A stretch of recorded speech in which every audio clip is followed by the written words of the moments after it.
Welcome, friends. Welcome, Richard. Hey, Dan, Charles, how are you? I'm great. I enjoyed listening to the recording of the call you did earlier.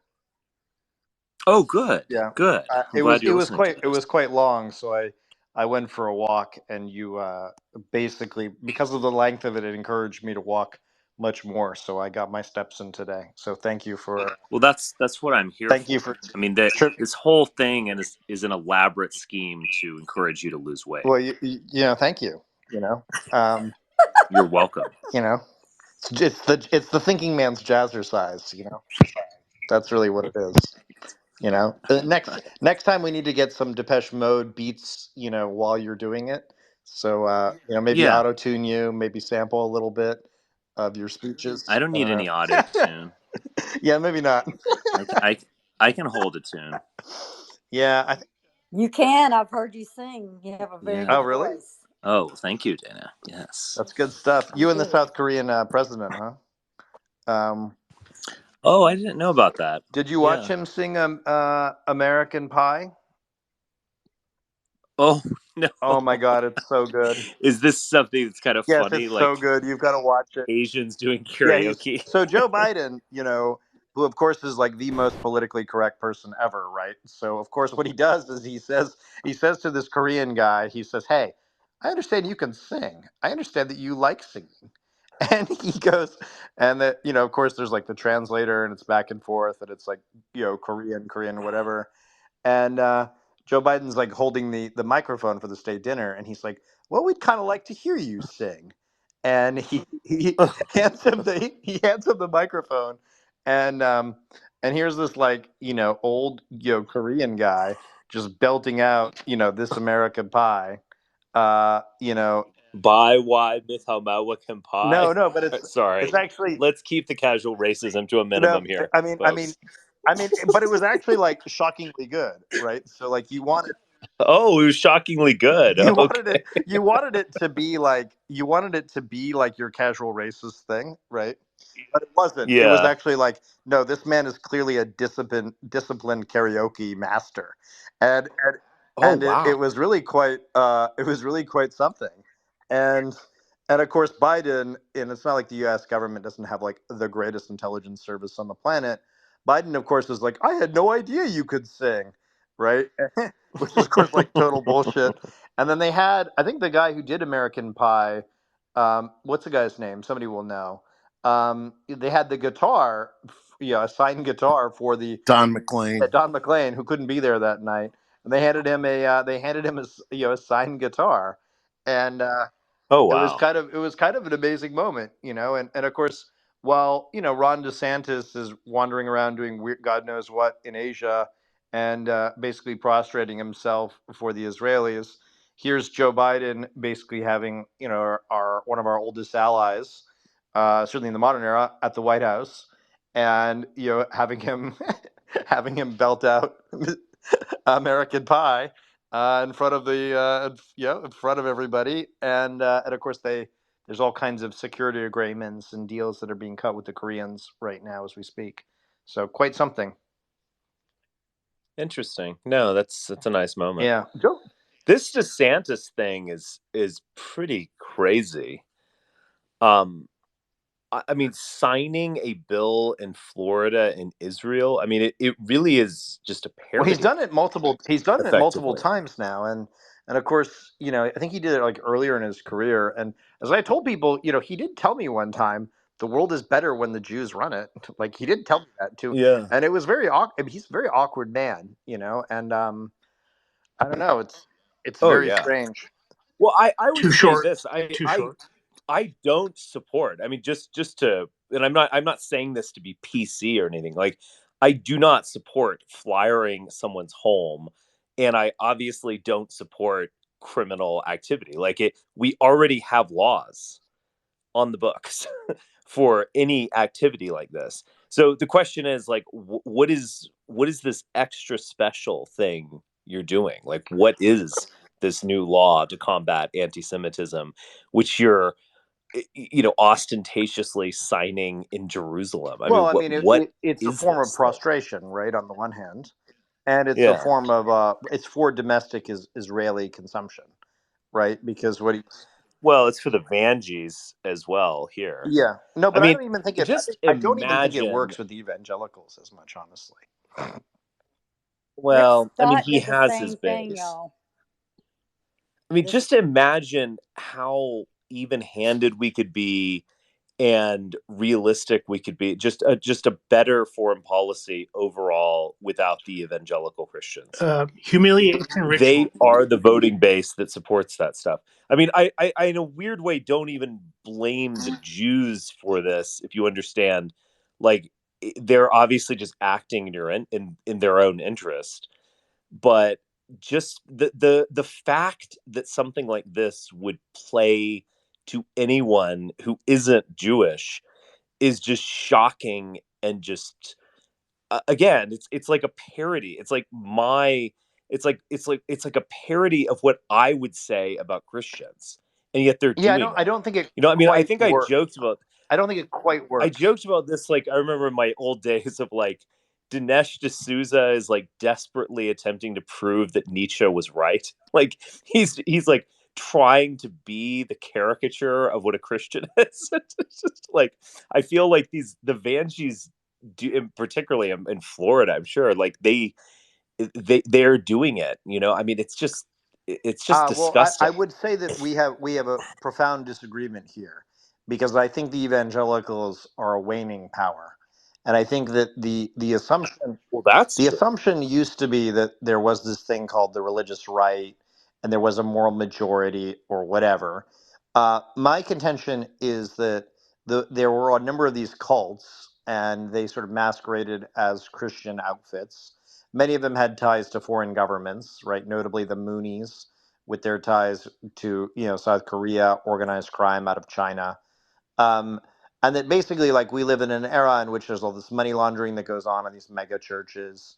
Certainly, there's a lot of Russian activity, a lot of Samaritan's yes, of Purse. course, Samaritan's Purse. I mean, we could go down the list of our favorite money laundering fake Christian du jour if we wanted to. Um, I don't even know if you're joking or no, I'm not. There is a group called Samaritans purse, First. purse.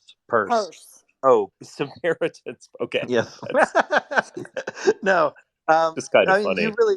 They meet at a well, I I mean, I presume. went to a mega church recently that the No one I got got that that. I reference, got by the. the I way. got. I got the reference. Okay, Yeah. good. I didn't. Yeah. I didn't. You know, there's only so much sacrileging I can do.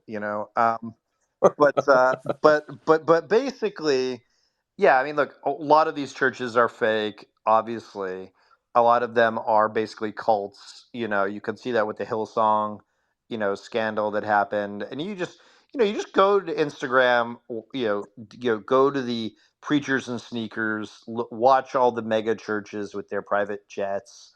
Obviously, they're moving drugs, they're moving women. Some of them, I assume, are good people, right? But not many of them, to borrow a phrase. And really, we're Well, I don't disagree with that, but and I also don't disagree with the reality that the religious right and belief in general is waning, but it's still there. I mean, it's a reality. I mean, no. even I if think the the Republican people Party are is. Yeah, criminals. I think the Republican Party is going full Scotch Irish redneck and moving away from Yeah. evangelical. So I think we're back to blood. I think we're less abstract, less ideological, and I think this is Hmm. terrifying for a lot of the basically. So, like, we had Casino Cash from Sheldon Adelson going into Jay Sekulo's pocket, or going into the pocket of people like Yoram Hazoni, right? And they basically created this like Hmm. fake bullshit front groups. And now basically we live in a world in which there's a whole lot of rednecks out there. And the rednecks are to the Republican Party as the blacks are to the Democratic Party. And this is what DeSantis will never win, because DeSantis needed the rednecks in 2018, which is why he needed Donald Trump to endorse him against Putnam in the Florida race. And so what instead he's doing Hmm. is he's prostrating to all the Jews, give me money, give me money, give me money, because he's an Italian, and there's all those Italian organized crime, Jewish connections that go way back when. But he doesn't, he could have as much money as he wants. He doesn't have the rednecks, and you see that in the polls. And like he doesn't even have the Florida delegation. I mean, if you look at it, Matt Gaetz just slit his throat by organizing the entire Republican Florida delegation to support Trump, and they all went down to Mar-a-Lago and endorsed Trump. So like he's fucked. Like there's not going to be a DeSantis presidency. Um, and so instead, what he's doing is he's just embarrassing himself. And Bob Iger just showed up and basically is suing him, and that there's going to be all kinds of discovery that's going to embarrass him between now and 2024. Yeah, So I just don't see it happening. I think it's going to be Trump versus Biden, and Biden's going to win re-election, and it's going to be great. I agree with that assessment. I Why I are we I mean, allowing your Netanyahu to run around Oh, you Miami? want him running around our country so you can capture him? Why haven't we captured him? He's I here. mean, he is. I don't want to say what's going on to Yair Netanyahu in Miami, but Okay, but that's let me fine. just say that Yair Netanyahu hasn't been able to take a shit for the last 6 years without us knowing the size, coloration, and and consistency of it. So I would not worry the least bit about Yair Netanyahu being a free man in Miami. And how revealing is it indeed watching where he goes and who he talks to?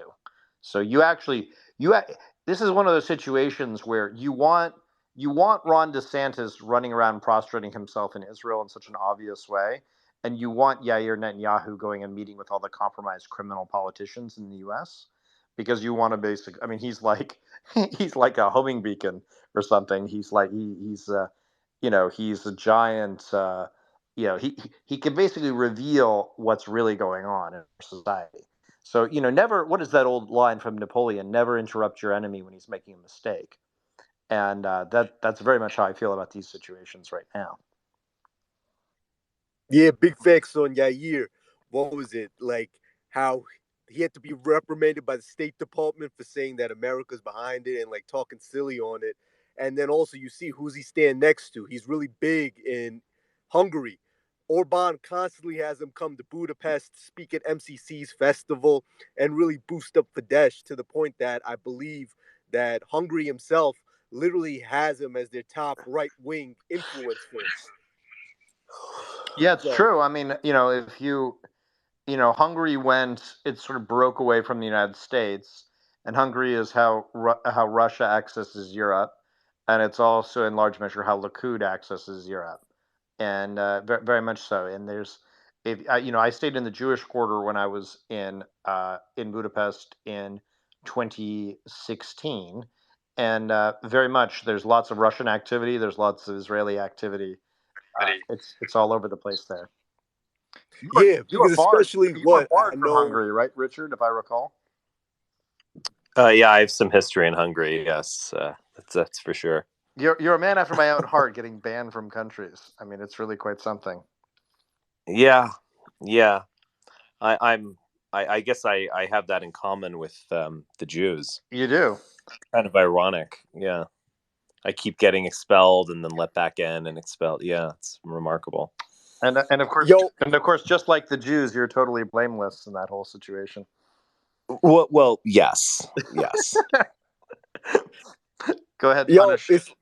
it's real apropos that Rich is here because I know he always brings up this point, which is it's how these NatCon tick for fun outfits really use the aesthetic or the appeal or the edge of something that Richard, whether you agree or disagree with, he authentically believes in, and they use it to make themselves seem like there's something new or something fresh, when really what they do is whitewash it and bastardize it to serve their like Likud Yeah, it influence. used to be. It was quite interesting. Like Richard or I would write something or say something, and then 6 months later, Mike Cernovich would say it, but with like a Yeah, slight variant to it, and it was really quite interesting. It was like a funhouse mirror kind of thing. It was like our ideas were being field tested and studied, and then turned back on us in different ways. It was quite yeah, maddening in a way.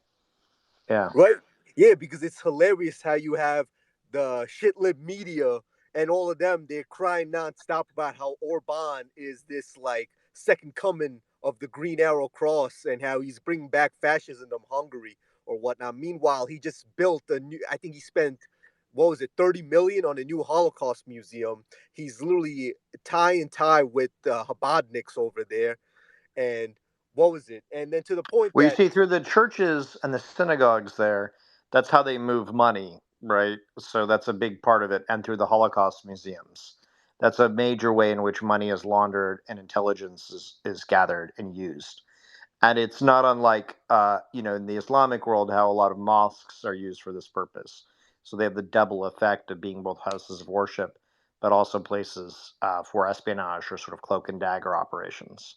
So very much in keeping with that. yeah, because it was funny enough. Like I told you, I've been looking into Tucker, and I got to drop more on him next week. But it was by looking into him and his father's ties to Hungary, and like how he's a paid lobbyist for them and a paid foreign agent for Fidesz, that you really see that all this stuff of what it portrays in the Western media is so wrong. Like I remember the Forward and all these ADL groups and whatnot were saying that this Holocaust museum, it's not legitimate, and they were saying like how Orban is fueling anti-Semitism. Meanwhile, the whole beef has to do with the fact that Chabad is eating up all the real estate in Budapest from the neologs over there. It's all intra-ethnic beef. That's all it is. And the fact that Yeah, so Fidesz, when I met with the Jobbik people when I was there in 2016, what they kept telling me was that Orban is a Jew. And I was like, "What do you mean?" And they're like, "He is a Jew." And I was like, "Huh?" And they're like, "No, he is with the Jews." And I was like, "Oh." Oh, And they mean with, yeah, not they he they is. I mean, that would be yeah, quite a yeah, revelation. so they met. Eventually I got him to be like, "No, he's aligned with them." But they Right. were basically like, "No, he's with the Jews," basically. Well, And it's also interesting. He's a Protestant as well, which is also a little unusual biographical tidbit about him. I I don't even didn't know know what to that. make of it. I Yes. didn't know that, but it doesn't surprise me now. Yeah. Many years ago, so George Soros is an investor in one of my companies. Cue your conspiracy now. But I met the devil himself. He drives a Kia, which I found hilarious. And I met him at this sort of dinner party kind of thing that I went to. And I asked him, "What was your worst ever investment?" And he answered Viktor Orban, because apparently he had been a huge backer of Viktor Orban back in the day. Yeah. And indeed, when you go to the Central European University, Soros's presence was all over there. And of course, they seized that place because it was, basically a vehicle by which CIA and others could influence Hungary. So I think I have some photos of me in Hungary, which I may well put up. I think people overstate, by the way, the Mogilevich connections, Dana. I think that a lot of the Mogilevich stuff was a way of focusing on the Russian organized crime aspects and not on kind of the Chabadnik Jewish operations that were going on there. That's just sort of my read on it for what it's worth. I had a feeling you were going to say that. That's why I sent it to the DM. Yeah, no, I think there's some truth to it. Like from my understanding of it, there's obviously this Russian organized crime aspect of it, and of course we've talked about Arthur Finkelstein in these spaces before, and Finkelstein's connections as a lobbyist, who was a sort But of gay. Mogilevich is a citizen of Israel, so He is, and there are a number of people who are a dual or triple citizens, and then lie about it from the Hungarian government, which was another issue that the Jobbik people were mentioning. So Jobbik was more pro-Russian, and Fidesz was kind of more pro-Likud Israeli. And to what extent there are Hungarian liberals, few though there are, they're kind of just all in disarray. It's Yeah. you know, interesting. you go ahead, Richard. Well, real quick, this is just from Wikipedia. I was just checking my facts here. That's always Orban, good. We encourage that in these right? spaces. Yeah. I mean, I don't think Wikipedia would be off on this. Orban is a member of the Calvinist-oriented Hungarian Reformed Church. Well, his wife and their 5 children were raised Catholic. That would be more typical for Hungary. His son Gaspar Orban converted in 2014 to the Faith Church, a Pentecostal denomination, and is currently a minister who claims to have heard from God himself and witnessed miraculous healings. So it's such a weird. Well, all right then. I I mean, they cite articles, reporting this, but it is very interesting. He's kind of like a bit of an outsider in his country, and then particularly with Calvinism, and then especially with Pentecostalism, you can see the Zionist orientation of Orban, which I think would probably be a bit attenuated among Catholics, and you know something altogether different if you were an atheist or something altogether different. It's interesting. Yeah, I've got to say, so I found Hungary quite lovely, and I deeply enjoyed going there. Though I probably will never get to go again, unfortunately. Um, I was also shocked. I have a photo of myself from 2016. I went over there to meet the Hungarian government and to try to get the servers from Gawker, because Gawker was, of course, based in Hungary in a building owned by the Russian Federation, interestingly enough. And there was all kinds of weird tax scams that Gawker was running out of Hungary. And what became very clear to me was that there was the whole notion that the spying world had kind of ended in Hungary was just sort of not true. It was very much alive when I was there in 2016. Um, so, but it's a very beautiful place. I highly recommend it. The food is not bad and it's relatively cheap. If you're a normal citizen and looking for a cheap vacation, I highly recommend going there and having a good time. It's maybe not too good a time. There's prostitution everywhere, so you should probably be a bit wary of that because they can be quite aggressive. And there was a situation in which I was sort of cornered by one of these larger, pimp types, and he was like, "What are you, homosexual?" He was like giving me a hard time for why I didn't want to join. Why I didn't. It was like going down one of these alleys to get back to the Airbnb I was staying in. He's like, "What are you, homosexual? You don't want to see the ladies?" And I was like, Not today, not now. Yes, bye." It's like very awkward. They're very aggressive in Hungary, so you have to be sort of on guard against that. But in the main, a very beautiful place, very wonderful place. I liked it a lot more than Prague or some of the other kind of Eastern European places I've been. The most fun I've ever had, though, was in Kiev, for those who are interested, though that was in a different time. Yeah. Kiev is as Wild West as you might imagine, or at least it was in 2014 when I was there. And yeah, I think we're going to see a lot. There's going to be a lot more Eastern European influence in our society because as Western Europe kind of falls, Eastern Europe it kind of rises. They sort of are. So we're going to see a lot more Polish activity, in Europe, and we're also going to see a lot of that in turn in the United States. Hmm. What do Yeah, you but say? Go ahead, Punished. oh yeah. What was it? Because it was just like because I want to take a stab at what you had for the title, and Yeah, go ahead. yeah, it's like because you see it like especially like how Hungary and Fidesz is brought up, and you see that it's opposition party. How do you say it? Yeah, I just call it jabberick. What was it? Jobbik, Yabber? Jobbik, Jobbik, Jobbik. Okay, yeah, Jobbik. Yep. yeah. Jobbik at least has anti-Semitic bona fides. It has fascistic bona fides where like at least one of its MPs is saying, "Yo, let's put Jews on registry or whatnot," and a No, public it's not registry. quite that. That, It's yeah. more. It's more sophisticated than that. So here's their view. Okay. Again, I'm not a defender of any fascist party, whatever. If I were there, I would probably be some sort of liberal or whatever in their political system. I'm speaking of this sociologically, not in defense or whatever. Just to be clear, preface. But the way to kind of understand it is Jobbik's critiques are that Fidesz is deeply corrupt. And its corruption is that it's basically allowed the whole country to be sold off to both the Chinese and to the Israelis. Jobbik's view is that they're basically Russian fascists, pro Russian fascists. And in particular, they're very skeptical of dual citizens, which they suspect most of the leadership of Fidesz actually is, in point of fact. Now, that's not actually true. That's like a giant conspiracy theory. But they're sort of spiritually dual citizens, insofar as many of them are converts or they're engaged in kind of activities outside the country and so on and so forth.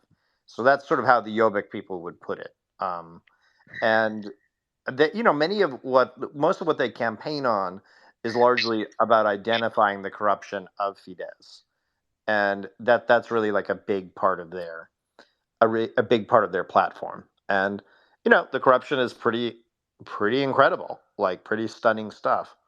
Um, and part of the reason the other members of the European Union are so critical of Hungary is because it's so deeply corrupt. So they may be onto something, even if they are all fascists. All politics is local and all that. And I think, by the way, everyone in Hungary is a fascist, including a lot of the liberals, to be honest. Like, if we're just technical about it. Jobbik is a weird thing. I mean, I remember they were coming on the scene as a kind of identitarian Hungarian nationalist party. This was before the populist wave of 2016 or something. It was like 5 years before that. Then they made all these very odd statements about being like Turkic, and it was almost this kind of Duganism or something. Like, we're truly a Turkic people and we're reaching out to Turkey and our Islamic brothers or something. It was this weird kind of third worldist type mentality. And from what I've heard, they've kind of flipped leftward. I don't I don't even know what to say about Jobbik. They just seem to kind of like the alt right or the dissident right, or they seem Well, they to have a just like hard time. They make have a their hard way time. to the worst possible opinion. No, I think what it is that it's such a one-party state there that Yeah, that they have a very hard time in general. sure. Um, and the the government there is deeply corrupt, and it basically steals people's text messages. If you're at all a threat to them, they will like fuck you up every which way. They'll audit you, they'll do this and that. The guy that I met with, who was the mayor of Absalom, who was a member of Jobbik, who was thought to be a real kind of viable competitor to Orban. And there I am with him on the border, because they built a sort of border fence. And Hungary is a very interesting place. So what they would do is they didn't really have like a border patrol as we have, right?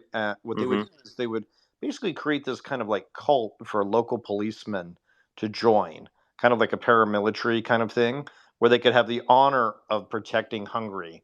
And what they would do is they would hog tie the migrants that they would catch and pose with them on social media. Hmm. And all these women would be like, "Oh, so brave guarding Hungary," or all that. Like, that was the kind of culture there. And so anyway, I went there, spent some time. We also saw some gypsies, and that was a whole thing because the mayor had to harass them, because it was his duty and responsibility to harass the gypsies, as he as he put it. Yeah. Just a very different, backward kind of culture. And then we went with these people that I later learned were intelligence officers, and this was in 2016. So I drank and whatnot, and they tried to like figure out if I was CIA the whole time. And of course, we got very drunk, and it was a kind of crazy time. And then when I was gone from my Airbnb meeting with the time, there was this guy named Gene Magazy, and Gene Magazy was an advisor to Orban. He was sort of seen as too pro-Western, so he was kicked out. And when I went to so I was staying at this kind of like, it was like kind of like a penthouse apartment, and it was something we got on Airbnb. And I came back, and somebody had pissed in the toilet and left the piss in there and rearranged all the furniture. Hmm. And so I was like, this is pretty weird. And I texted some friends of mine, and they're like, yeah, it's probably not a good idea. It's probably just a warning. So don't do anything more with the government. And I was like, okay, well, I'm flying out the next day. So I sort of like waited for my plane, the next day, sort of stayed up the whole night, and flew out the next day. So anyway, but yeah, that was my experience of Hungary. Quite an interesting place, though. I got to say, the food is pretty good. It's kind of interesting. The men all look like troglodytes, but the women were rather attractive. So I don't know what Mm. that's about. It's sort of something I've kind of wondered a lot about with your Eastern Europeans in general. Sort Yeah. of strange kind of thing. But Yeah. I found that it was also kind of weird that no one smiled in the country, which made me very uncomfortable. Mm. I don't really like that about Eastern Europe, the lack of smiling. Maybe we Americans smile too much. I'm down to I'm down to make the case that we're probably too smiley. Like I Hmm. certainly agree with that maybe we're a little too childlike in that way. But when you're trying to flirt with a woman and she doesn't smile and she's just very businesslike, you sort of get the sense that she might be a prostitute. And Hungary she probably is too. So that was the other thing too. I went to a nightclub there and it was rather crazy. Like the second it became kind of clear that I was American, I was just sort of mobbed and had to get out of it. Yeah. But it's the kind of place where like vampires might be real. That was kind of my impression of Hungary. I'm told Hmm. Romania is actually like that. I don't know if anyone's been to Romania here, but I've heard that it's a lot like that there too. But yeah, do you want to talk about Ben Shapiro punished? You want to go there? We can go there if you want. Yeah, Tucker what was Carlson. Do you want to talk more Tucker Carlson? yeah, Yeah. Let's do Tucker. I was just gonna say before like we do any of that, I was saying like the weirdest thing for Hungary was like, yo, the entities that are there now in Hungary. Like you have things like TICFA Fund is there, Coalette Policy Forum is there. All these entities that are pushing the judicial reform and have been pushing for it for the past 20 years. If you look back even 10 years ago, TICFA Fund has articles on why Israel needs judicial reform. Coalette, we know Jeffrey Yass has been funding it. And then you have that TICFA Fund now is even branched out to make TICFA Fund Israel. So that way they can push the what was it judicial, like they could remake the judiciary completely in the image of whatever they want, because the Tikva Fund Israel, I just checked out their page, it's all about the judiciary and its need for being remade completely. So it's like crazy that they have all these things and they're constantly meeting in Hungary too, and like how Fidesz Well, if really you seems think like a about test it, case. so let's say you were organized crime and you were trying to take over the court, right? So, like, what does organized crime want to do? It wants to do organized crime things, which is to move money, people, information, right? They're sort of the parallel world, right? And it depends on the country, but there's some estimates that the parallel world may well be as large, if not larger, than our own world. And there are sort of doorways between those worlds. Things like Bitcoin, right, is a doorway, which is why the feds are increasingly shutting that doorway. But one of the ways I've kind of understood the Tikva Fund and understood the sort of like efforts on the Federalist Society is that there was this effort to sort of like build this ideological project, this sort of judicial project, where you could have all these judges that would commit to basically being part of a secret society or a real society. And they would be backed by some of these monopolists or others. And this was very much a big project of the 1980s. And it continues to our day, right? Where there are all these different countries that what's your judicial philosophy? Now, in real life, like if you go back in the history of the United States, um, judges were basically just lawyers with political connections, right? And there's something to be said for kind of like the unprincipled libertarianism, where basically like you're kind of basic bitch libertarian, but every once in a while you defend the state, right? Which is basically what a lot of our judges actually were. They were sort of like in the Anglo tradition, they were basically like let people kind of do their thing, but every once in a while intervene. And I think basically what's happened is we have a number of mobbed up children of sometimes like actual mobsters who are going to Harvard or Yale or Stanford or whatever. And then they're going and they're becoming members of the Federalist Society and joining big law and encouraging monopolies and encouraging all kinds of bad things in our society. And many of them are becoming lawyers and judges, and they're being advanced through Leonard Leo and the Federalist Society and all of that. And that model has been so successful that, in terms of like taking over our judiciary, that other countries want to replicate it as well. So that's kind of where we are on that. I don't know if that makes sense, Punished. Yeah, no, that does. It's just like crazy of like how like even like the thing, because the thing that jumped out was like Tikva Fund Israel being in Hungary and like being that close with Fidesz and like Orban meeting with them and then doing public conferences with them. That was like what was like crazy for me. I don't know if I'm getting the point through properly on it. Well, you meet the alliance. I forget the people who funded Tikva. There was like one of these guys who was involved with it, Alliance Bernstein or something. I forget. It's been a number. Allied Bernstein. It's like a financial firm or something like that. So what happens a lot of the time is they have these large private offices or family offices that fund a lot of this activity. And they have these fellowships that they gather around, and they give people training. In the case of the Claremont Institute, what they would do is you'd spend like a week or two in someplace beautiful. You'd get a stipend. You'd eat well. You'd like read books or chat with other like-minded young people. And they were trying to build basically a network, right? And the network is transnational, and it has all these connections with various oligarchs. Many of those people end up going to work for some of the oligarchs to achieve their objectives. And it's a way of building a kind of private empire that interferes with our legal systems. And the way to think about it is, I've said this before, but like middle class and upper middle class people think they're going to go get justice at courts, right? Just like middle class and upper middle class people think that like their vote matters, right? But truly wealthy people, like they own the court, right? Or they own the types of people who could even be put forward as a plausible presidential candidate. This sort of selectorate, if you will, rather than the electorate, which I think is how it's been described in political science terms. And yeah, that's very much like where we actually live, like in the real world that we're all in. And it's a real problem, I think. And it was something that I thought Donald Trump, being so boorish and so crazy and so whatever, I thought he would really break that in a lot of ways, and I think he kind of has on the Republican Party side. But unfortunately, I think the Republican Party is returning to its old criminal ways, and that's unfortunate. But I think ultimately the public has seen through it, which is why. I mean, I think the New York Times did a story the other day showing that because of the changes in population, the Republican Party, good night, Richard.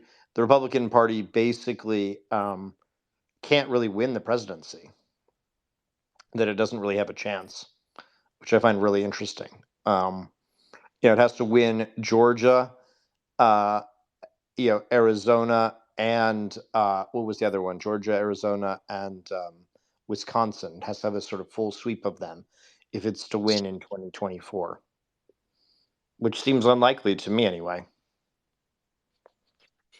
Yeah, nah. Anyone like saying for 2024 being viable for the GOP is just selling you like they're just selling you what swampland in Florida. They're selling you bridge in New York. Yeah, I mean, it seemed to me that after 2014, when the Republicans won various state legislatures or they won various gubernatorial positions, that it made 2016 a fighting chance in the Midwest and the so called blue wall states. So I actually had Trump winning every state that he won, bar Wisconsin. I got Wisconsin wrong, but I got Michigan correct, which I was quite pleased about. And mostly I did it based upon demographic analysis and surname analysis on county by county. So, certain surnames are more Irish Catholic, or certain surnames are more Scotch Irish or Black or what have you. And so, what I was doing was going county by county and looking at the Scotch Irish or German, percentage of the surnames based upon the last analysis that was done, and then making a bet. And so my bet was that the election was way closer, tilting in Trump's favor, rather than all the polls that I think essentially what they were doing. A lot of the Democratic polls were, I think, suppressing the Democratic turnout in a weird way because they made it seem as if Hillary had in the bag. And I have my theories that maybe that was deliberate on the part of some of these groups that wanted Trump to win. So they would make it seem like Hillary was doing way better, and the GOP could retaliate by all showing up en masse, and the Democrats could kind of breathe a sigh of relief. So in 2016, I think the Republicans caught the Democrats napping, and indeed, I think caught Trump napping. I think Trump had no intention of being president. Um, and in 2020, it was just much harder to do after the Democrats had won various state houses and various governorships in 2018. Anyway, that's my frame on it. I don't know if that helps, Punished. Yeah, no, that makes sense because it very much seems um, like especially like when you look at Nakon and Claremont setting up shop in Florida, that what they're trying to do rather than win in 2024 is just set up like where I put it this way of like where they can make a fedeshification of the GOP or at least have their own enclave or their own carve out of the GOP, like going forward with something like the DeSantis experiment, like not him per se, but how they're trying to test run him. Yeah, I mean, I think the GOP has this big problem, which is that the GOP is becoming largely a Gen X party. And I think that this is a real issue because there are 10 million fewer Gen Xers, and they're killing themselves at a much higher rate than the other groups are. Um, so I think that the Gen X, the GOP is becoming a Gen X party, and the Democratic Party is becoming a basically a older boomer, older millennial party. And I think that the real question is where does Gen Z ultimately go? And I suspect Gen Z ultimately ends up as kind of conservative Democrats, sort of socially conservative, but Democrats. Um, and socially conservative, not in the sense of like, I think many of them will be pro abortion rights, but they will basically not have sex. So it's sort of like, if you're pro abortion rights but nobody fucks, like does it even matter if you're pro abortion? You know what I mean? So it's kind of like a weird kind of thing. It's like the basically the Gen Xers or basically the Gen Xers did like a bunch of drugs. They would party a lot. They would do coke. They would like bang each other out. They found each other kind of irresistible in a lot of ways, right? They would go to malls. Mall culture was a big part of it. Whereas like the Gen Z is just on the phone all day, basically. And then millennials, it's kind of a split bag. Um, it sort of depends. And then the boomers are kind of only interested in themselves. So many of the boomers are basically taking their money, and many of them are transferring it to their millennial children, or to some extent their Zoomer children, because many of them had kids late in life. But basically, they're all decamping to Florida. So the way Florida was explained to me is Florida is basically where a lot of the crime people go to relax, and it's also a place where after about 4 p.m., 5 p.m., when all the old people have their dinners, it's basically a place where all the young people kind of run the state at night. So it's like it depends on what part of the day you're talking about.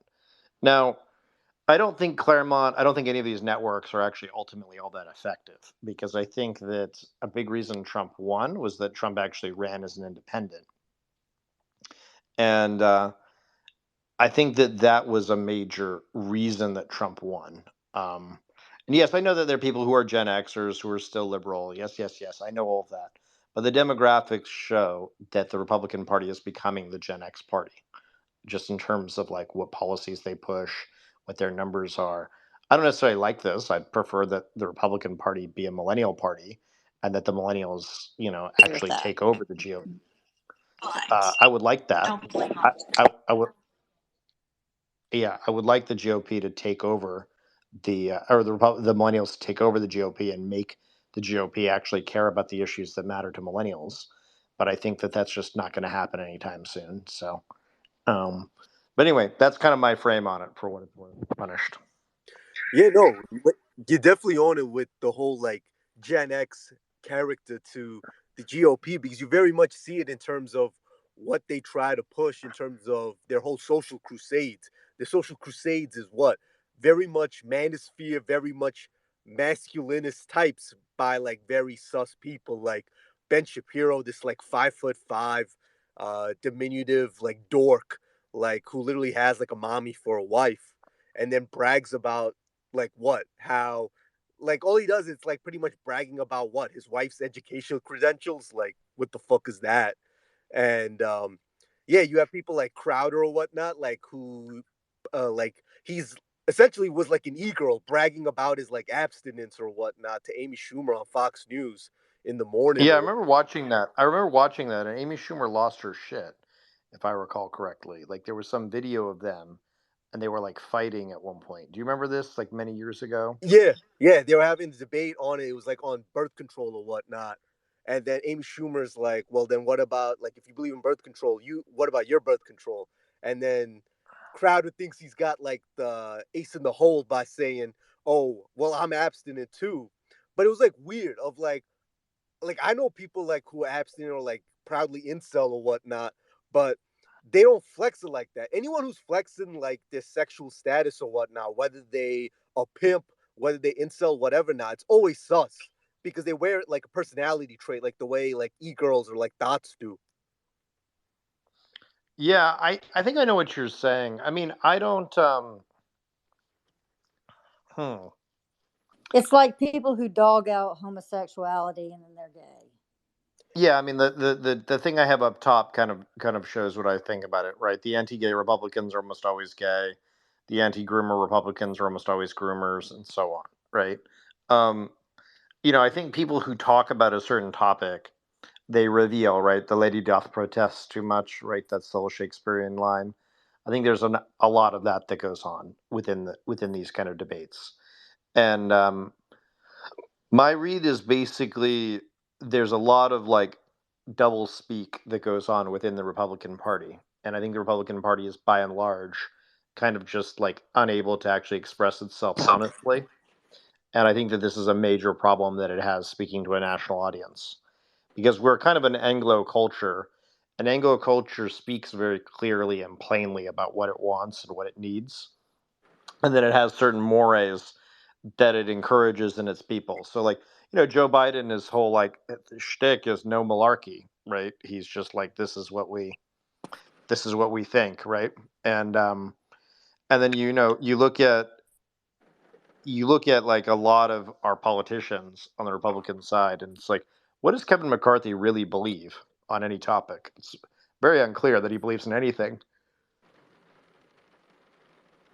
Yeah, no, like what was it? You even see it down all the way to the influences. As you put it up, like with Tucker whatnot, he's a dude like who's what, like Northeast Brahmin, and then but yet tries to flex as if he's the everyman. He gets like what Fox to build a studio for him to make it seem like he's this rustic, brawny, what was it, paper towel dude.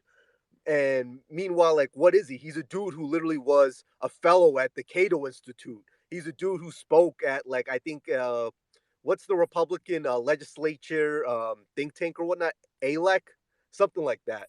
But pretty, Alec. yeah, Alec, yeah, yeah, Yeah, yeah. Alex. So like he's speaking there and whatnot. He speaks at what was it? He does like a 20-part series on how Viktor Orban is like helping families or whatnot. Meanwhile, you find out that Viktor Orban's coalition in Hungary has the guy who literally started Live Jasmine, one of the first like webcam pornographic companies, sixth richest man in Hungary, has his memo party over there, and that's in his coalition. And it's like, yeah, like, what's this family values nonsense you talking about? Meanwhile, you pushing porn hella hard. It's like the same way. It's like, yo, how are these NatCom people like Hazoni and whatnot pushing what was it?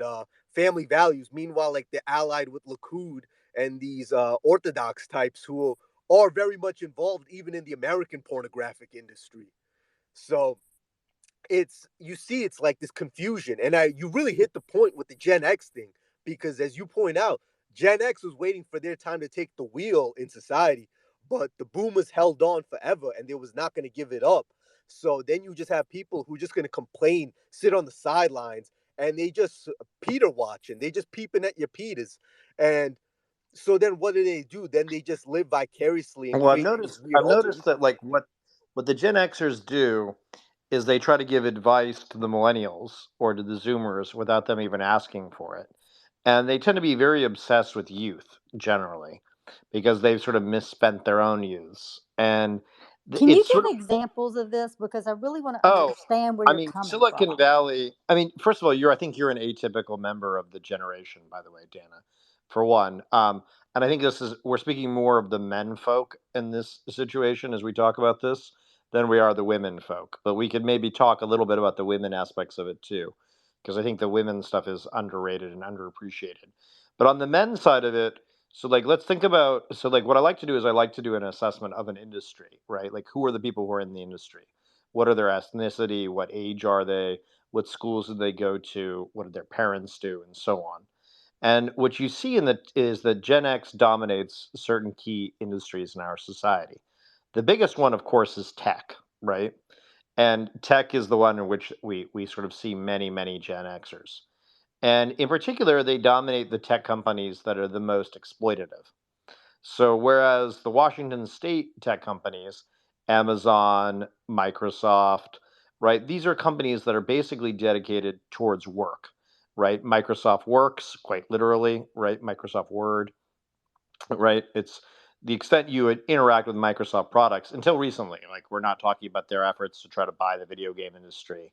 We're talking about just their products when it comes to like what they're known for. Like, their flagship product is Windows. Windows is about trying to basically, use the PC in a more efficient way, right? So that's and then Amazon, of course. Amazon is another Gen X, or excuse me, boomer company started by Jeff Bezos. Again, Amazon is about like being able to buy products, live a better life, have those products come to your house. It obviously has AWS as well. AWS is very much about like, storing and taxing the internet, storing everybody's data, but trying to do it in a responsible way, which is why they get the contracts for the CIA and some of the other government agencies. Okay. Then we go to like Google and we go to Facebook, right? And if you look at Google, Google is a very Gen X company. And ultimately, it started by Larry Page and Sergey Brin. Both kind of Jews on some level. I think Larry Page is a kind of Mischling. I think he's mixed. But Sergey Brin is very much an Eastern European Jew. I think of Russian stock, as sort of Russian Jewish stock. And if you look at like Google in the early days, everyone's fucking subordinates, right? They're all having affairs with their underlings. And this is something you kind of notice really quickly is that the boomers are kind of not that interested in fucking the younger generations, but the Xers very much are. So like you'll see a lot of Xers that will have like affairs with younger colleagues. And this is something I've noticed with a lot of executives who are Gen Xers who get in trouble at major companies, and it's usually having affairs with younger colleagues. So the how would I put this? I tweeted at one point about this, sort of like, that basically, what's interesting about Joe Biden is Joe Biden is forcing the millennial, or excuse me, he's forcing the Xers to have a sexual harassment policy.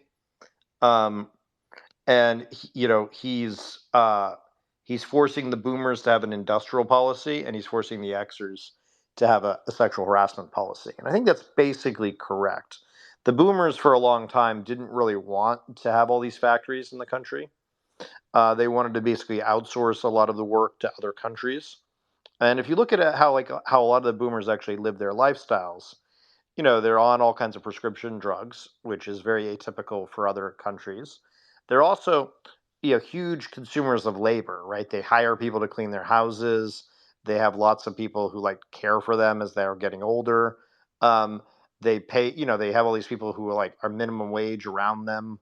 That's very much a big part of like their culture is like, and they because many of them worked minimum wage jobs. They don't really think about the fact that like many of the minimum wage jobs that they previously had, they're now being done by illegal immigrants, right? Or they're now being done by immigrants. They're not being done by sort of like young kids anymore, like they were. And things were also just way cheaper for the boomers in a lot of respects. Housing was cheaper. Basically, education was cheaper. So Xers very Well, the much blacks got replaced with the immigrants. that would be my frame on it. Yeah. Well, it was in the South, and it was very obvious. It went Yes. from one like a light switch, Yes. I think that's basically correct. and Yeah. the drugs came with it. Hardcore. Yes. I think that's definitely a part of it too. Yes. And then if you outsource all these jobs and all this production to other countries, well, it's very hard to support wages if you're a man, right? Because if you look at the categories of our society that grow, a lot of it's healthcare, so it's nursing, right? Not that many men in nursing. There's not that many manufacturing jobs. Now there are construction jobs, but many of those construction jobs again are done by foreigners, right? Or they're done by people who use illegal alien labor, and so that's a big part of the story as well. Um, so anyway, the Xers are heavily dominant in the tech industry, and if you think about like how a lot of the tech industry makes money, notwithstanding Microsoft and Amazon, a lot of the tech industry makes money from selling ads, right, and gathering data, having exploitative business models, gathering data on people. So in particular, they started running and testing a lot of these data plans on the millennials, right? Which is what Instagram was about, which is really what Snapchat was about. Certainly, it was what Facebook was about. So when we were at our most, hormonal, most vulnerable stage, they effectively gave us all iPhones, and they're like, "Have fun, kids," right? And of course, like many of us have realized, like the danger of all that over the years, and how hollow it can be, and how exploitative it can be, and how when you have an iPhone, like the whole world can reach you, including foreign intelligence operations, including influence operations generally. But the iPhone very much, is the story of being a millennial. It's certainly of an upper middle class or a middle class millennial in the United States. Um, and the iPhone, to some extent, I think you could make a case that Steve Jobs was kind of spiritually Gen X. Though I think by definition he was kind of more boomer in kind of his orientation. But certainly the way he sort of like experimented with like Eastern mysticism and all of that. And of course, Apple got its start working on Robert Friedland's farm. Robert Friedland being a kind of like mining guy, sort of heavily involved in the mining industry generally. So there's this sort of exploitation question.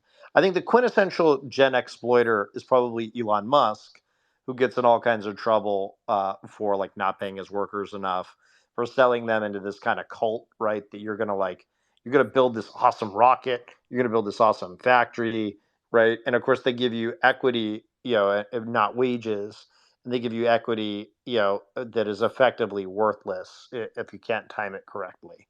So there's a level of kind of exploitation there as well. Now the question is, do you have a right to be exploited? Right? Do you have a right to choose being exploited? And that's where things get very tricky very quickly, right? The question of like paying somebody a sub-market wage. It's a very interesting question. Like, do you have a can you consent to being a slave, right? At the more ridiculous level. And I think the answer is you can't, right? There's a reason in society we don't allow certain things, right? And I think our laws have struggled because the boomers and the older generations have struggled to really catch up to a lot of the disruptive things that the tech industry has done. But So being paid under the table is a very good way to be considered a slave, I believe. 100%.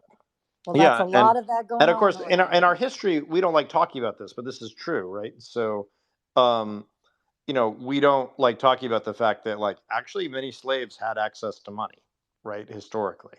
Um, and it wasn't just like being in chains, right? There were lots of ways people could be in, and indeed were enslaved historically, um, and of many different races and of many different socioeconomic status in some levels too. Some very rich people would get in trouble financially; they would be enslaved. There was lots of ways that slavery existed in the United States. And there are lots of ways in which slavery hasn't gone away, right? You think about prison labor, you think about illegal alien labor, you think about unpaid internships. You know, um, these things are very real, like, and they're very much with us to this day. Well, if you have sold your soul to drug dealers and cartels, you're pretty much a slave to that. You can be blackmailed by anybody Oh, above of you. course. Well, of course, if you read your Aristotle, right, Aristotle talks about there being natural slaves and natural masters. And each of us are a slave to something or other, right? Each of us have our Correct. vices, Yes. right, that really have control over us in different ways. And we try to beat them by having people around us to keep us accountable, or we try to beat them by using willpower and discipline and with varying degrees of success. So yeah, each of us has the tool has the ability within us to be a slave or a master, depending. And some of us more so one than the other in terms of our nature, for sure. Um, but anyway, without digressing too much on the slavery topic, um, I wanted to basically kind of go into a little bit more on the Gen X stuff because I think there's more to be said there.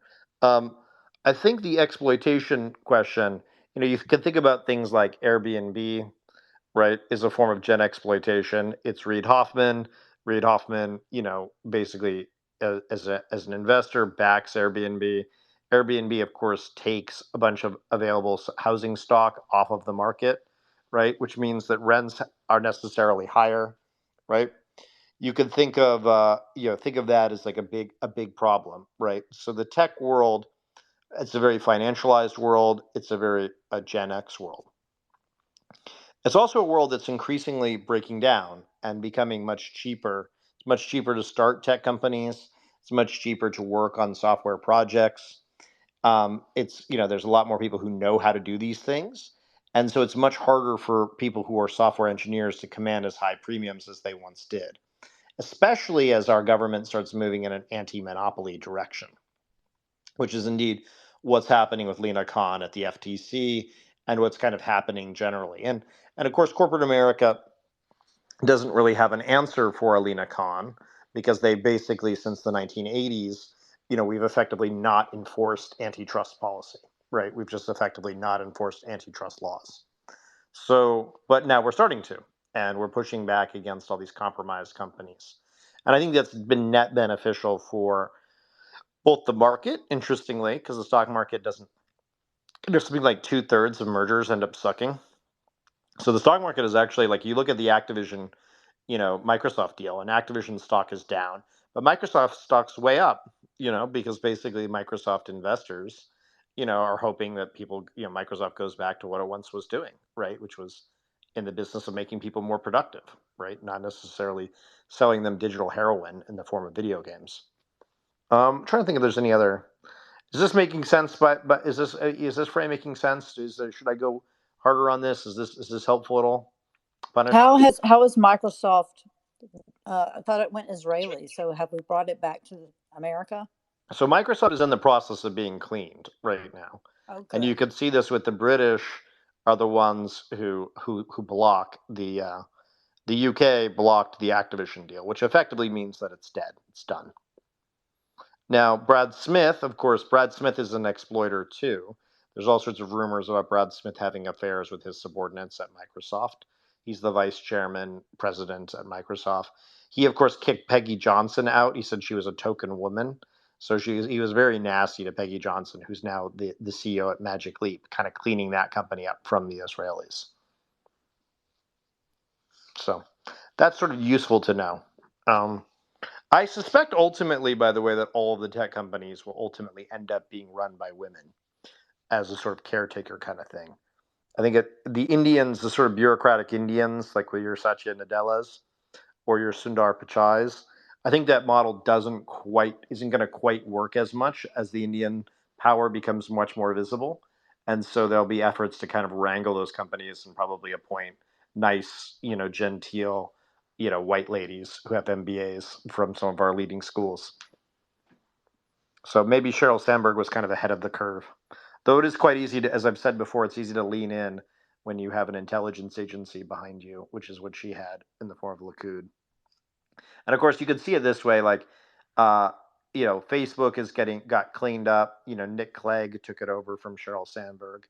MI6 sort of taking it over from Likud. And I think Peter Thiel leaving the board and indeed leaving politics altogether. I think all of this is very much in keeping with this. So, anything you had something you wanted to say, Punish? I think I interrupted you earlier. No. You was going in like your insight on the Gen X tech phenomenon, like that. I just sit my ass down and I listen to. But you was really like, I just wanted to branch out the Gen X phenomenon too, because you really see it with how Gen X's even look at the military or whatnot. Gen X's became, once they got into the special forces, the special operations, they just became the biggest media whores and clout chasers. If you look at it, Very special much forces. so. Very much so. Yeah, and I think to many, not to cut you off, but I think many respects the special forces have been heavily penetrated by foreign intelligence, both the Israelis and the Chinese. But yeah, go on about that because I think this is an important point. Yeah, nah, because you got like what? You got now the Navy SEALs or whatnot. It's all these Gen X's, these losers who come off and then they make a whole media career where they all are just influencers and they're on each other's podcasts. Everyone's got a book tour, a speech tour, and then they're all appearing on. You see, like one of the Yeah, most it's easiest. interesting though. Everyone has a book tour and everyone has a podcast, but no one says anything interesting. Like, have you noticed that? That to me is the most interesting aspect of the moment that we're in. Yeah, because all they do is talk about what? All they talk about is just passing Hell Week. That's the only thing that they ever talk about, and then just doing, just passing the physical tasks of it, and then they use that for what? Self improvement, which again is another racket that Gen Xers are just notorious for online. Self improvement, masculinity, that manosphere thing. That again, also Yeah, another. and it's very woo woo too, right? They're into all this woo woo new age shit, and you're But sort to of be like, fair to them, they had to fight these wars for everybody that should have never have happened. well, of Just course, saying. Just of saying. course, of course. But the reason these wars happened was in large measure because we Of created a boomers. system. No, we created a system that wasn't serious about dealing with foreign penetration. And we created a system where people were just very comfortable with this kind of thing, where we decided that we were going to have wars that were fought by fewer and fewer people. And just as an empirical matter, the millennials fought most of these wars, not the Xers. But the Xers, of course, got involved in things like special forces. And I think what's going to be interesting to kind of watch over the next few years is whether or not the trend line continues of the Xers committing suicide and having more drug overdoses as they age. You also kind of notice this with the Republican Party. It's very doomerish. It's very despairing. It's a very can't do attitude on a number of topics. And it sort of has no place for government, right, and government action generally. It's sort of stuck permanently in the 1980s, which is very sad in a way, you know? Yeah, nah, because all their solution to everything, whether you see it with every influencer like Shapiro, Tucker, whatever, it's just complaining about it. And it goes with whatever thing that they scare about, whether it's homos or now trannies or whatnot. They just complain. They just sit and complain as opposed to like being sensible or like doing something about it. They just sit on the ass and complain. And you even see it way back when with what? Ben Sass had a book like as a senator, he had a book on masculinity and being a man. Meanwhile, like, wasn't he an intern for Dennis Hastert when that dude was like raping little boys? Yep. Oh, yeah. No, it's interesting to me, too. Like, it's kind of like Margaret Thatcher used to say that, like, being powerful is like being a lady. If you have to say you are, you aren't, right? So we have all these people who like lecture us about what it means to be a man, and it's like maybe you could just be a man, you know? Maybe that's something to think about. It's not like Donald Trump is like sitting down and being like, "Let me tell you how to be a man, kids," on my podcast. No, he's just like grabbing them by the pussy and doing his thing. Whereas Joe Biden presents another option of being a man, which is like, being humble and being like loving, and like dealing with his drug-addled son and dealing with his dead son. And there's some real tragedy around Joe Biden, but he shows you how to persevere, right? Just by his example. The notion of Joe Biden having a podcast would be like ridiculous, right? So, I think one of the most kind of Gen X, I think to some extent, Obama was very Gen X in kind of his approach to celebrity, right? He's sort of like always like lecturing you. It's kind of always about his feelings or whatever. And you're like, just shut up and be president, man. He was a Gen Xer. Was he a Gen Xer? I thought he was Yeah. actually a boomer No, he was Gen the last Xer is boomer. 65 to 81. Oh, yeah? Yep. And he was born in 55. So was Steve Jobs, by the way. Oh, so he's a boomer though. If he was born in Nope. 55. Well, not from what I'm looking up on Gen Xer years. What year was he born? Obama. 55 Hmm. or 40. Hold on a second. I'll go very back. No, I think he's still a boomer. Actually, I think he's like slightly younger than my parents. But anyway, But a Gen Xer is 1965 to 1981. yeah. Yet So they if he's born in 1955, or what year was he born? So I'm gonna look up. Sorry. Go ahead. Go ahead. Punished. Nah, that's really true of like how Obama acted like a Gen Xer. Because you even saw like whenever he tried talking about being black or whatnot, it was always just this like really sus like yellow skin type nonsense of like, oh, how I feel about it. I remember even like his whole controversy or like self said controversy of like the N word or whatnot. Like that shit was so cringe, bro. Like him saying even how when it came out of his mouth, it sounded like hella weak and sus. Like it just didn't like. I don't think this nigga ever said the word nigga like realistically in a barbershop conversation ever in his life. He's a boomer. I was wrong. You're Yeah, right. that's what I thought. But Yeah, but Steve Jobs is a spiritually. Gen Xer, by the way. He's 55. No, so if he was born in 1955, then he too is a boomer. But the No, point I was making is they're spiritually Gen X. You oh, know? right. I'm going back. Okay, so 1961 is a boomer. That's right. 55 is a boomer. I went forward, not backwards. Yeah, Sorry. that's right. It's late. It happens. Yeah, I'm trying to read two different things. Um, but yeah, I mean, so anyway, so this is kind of my general frame on this. That basically we live in an era of Gen exploitation, and that what's happening increasingly is that is being stopped by the low interest rates going higher. That it's much harder to do than it once was. And for a long time, the millennials didn't complain as much because they got a kind of lifestyle subsidy from a lot of these technology companies, largely because of the Saudis or the Emiratis or the Chinese, basically like shoveling cash into the Xer companies. And so for a long time, the millennials didn't care all that much, right? Because things were artificially cheap. Like your Uber rides were artificially cheap. But now, as things get much more expensive, right, as everything moves to a subscription model, every which way, you're starting to realize, like, oh, I'm being taxed here, I'm being taxed there, I'm being taxed over here, right? That's kind of annoying, kind of a bitch, really. So I think that's why people are increasingly pushing back on some of these models of financing.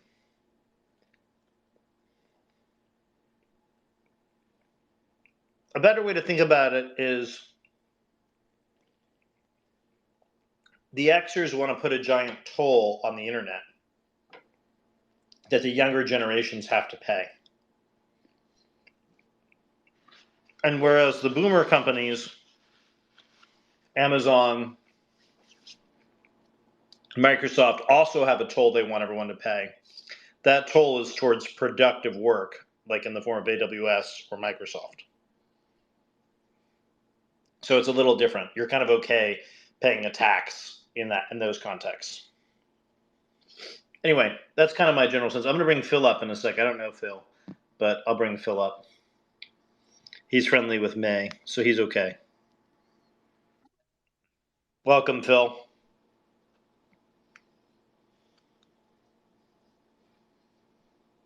Do you want to go a little bit harder punished on Ben Shapiro and on Tucker, or do you want to? There are questions you want to ask me about it? Yeah, like what was that? I was gonna say, like especially because I was looking at the Tucker stuff, and because it was just like I remember I was reading through your thing of like how you pointed out like your Substack, and that's a good article that you have up there for on Tucker, of yeah, like everything about him is just like he never like, and that's like my biggest issue with ever any of these like Gen X people is they can never just be themselves.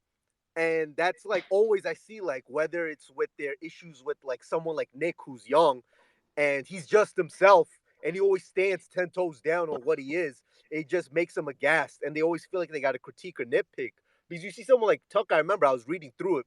What was the reason he worked for Bill Kristol in the Weekly Standard is because he's scared of being identified as what he called it, a wingnut. And then what he gets really close to people like Foster Freeze and stuff like that. And then yet he says he advocates for Christianity. Meanwhile, you see he's been wearing a Kabbalah bracelet since like Dancing with the Stars all the way back. He's like been wearing Kabbalah bracelet for the longest time. So it's obvious that he's not like a Christian. He's turned his back on like the religion that his WASP ancestors have had for the longest. And Well, because to be a proper WASP, right, you can't really be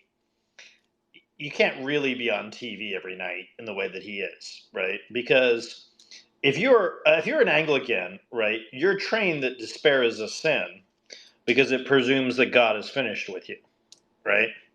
But every night he's selling a kind of despair porn, or he was, I guess, where he would like criticize people. He was always like talking shit. And at a certain point, you're like, all right, man, suit up, you know? Like, suit up, run for president, do something. It's kind of like when you see, like, Gen X politicians like Marco Rubio or whatever, they'll criticize the government. It's like, bitch, you are the government. Go do something. You know, what do Yeah, you want? You want permission, or like, what do you want? You want like a chocolate sundae or something? You know, like, go do something Or about this. cocaine. Yeah, or cocaine, or a young boy or something. If you're Marco Rubio, I guess, I don't know. I mean, that's kind of a joke, but who knows? You know, who knows these days? So there's like a lot of these people where it's like, I mean, it should be a major indictment of the Republican Party that the most effective Speaker of the House they ever had later turned out to be a convicted pedophile. You know, and like, what does that tell you? It tells you that this guy who was a secret pedo was like actually like on the ball and organized and had a vision of like what he wanted to accomplish, right? And he was like disciplined enough to like do all of his pedophilia for many years without getting caught, right? And now we're in a world in which like Kevin McCarthy's going to have nothing to show for himself. They knew about him doing that. A woman reported it a long time ago, and the media would not let it come out. Oh yeah, that Turkish woman or whatever, Sybil Well, the one Evans. whose brother committed suicide over it. No, there have been a lot of. There were all these rumors around it, but there are rumors around a lot of people. In fairness, you know, like Someone rumors. had to know. He was flying them out of the country, and there's pictures of him with them in bed giving massages. They had to know. Well, the truth of the matter is Sybil Edmonds is the one who kind of broke the whole thing open because she was doing the translations of the Turkish intercepts, and she realized that the Turks were talking about how they were compromising. While he was Uh, over there working as a lobbyist, right? I think this is even before he was a lobbyist. Okay. Yeah. hmm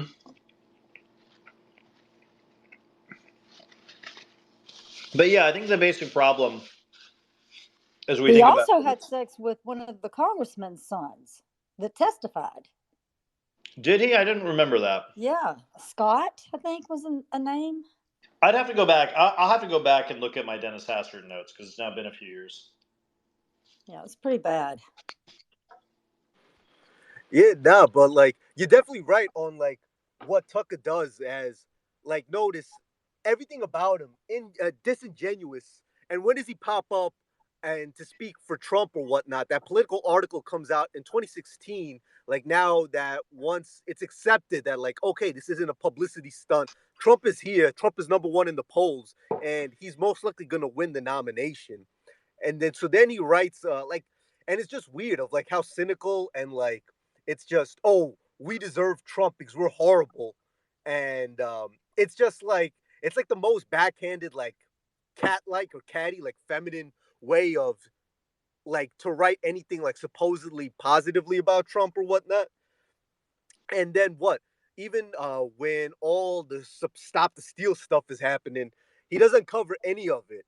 But then after Jan 6 or whatnot, then when he runs his specials on Jan 6, and funny enough, which was coordinated that if you notice, his stuff on Jan 6 runs of like how they're being persecuted or whatnot. Then Tablet Magazine, which is owned by Tikva Fund, runs the same exact story the day after.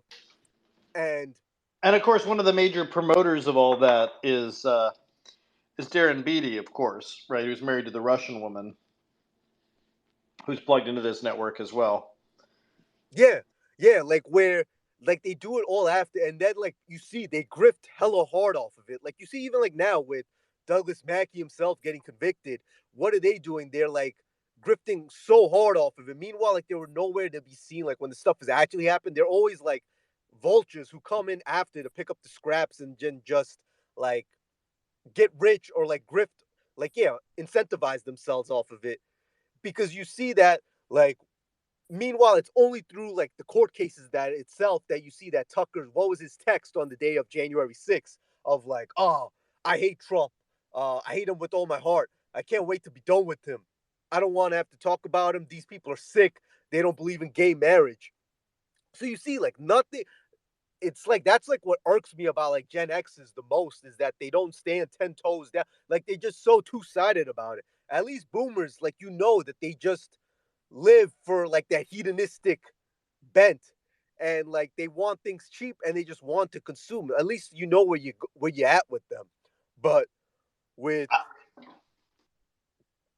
with like Gen X's, it's like so duplicitous. And then even like the whole thing of like, oh, being a man or what, as you pointed out, his mama hated him so much she left. You could blame that on mental illness or whatnot, but the guy's so unlikable, such a piece of shit, that his mama doesn't even want to be around him. And then meanwhile, like now, he's telling dudes of like, hey, you need to start families and all this stuff. Meanwhile, like when he appears on the Full Send podcast with the Nelk Boys, he's like the biggest simp ever, talking about how women are like these fascinating creatures. It's like, yo, bro, like women are humans too. Like they're not different in the way that you think they are, like a totally different species or whatnot. But he sounds like a just complete beta simp, like talking about how he's fascinated by women and that there's angelic creatures that you have to wait on, like some Disney, like like beta stuff.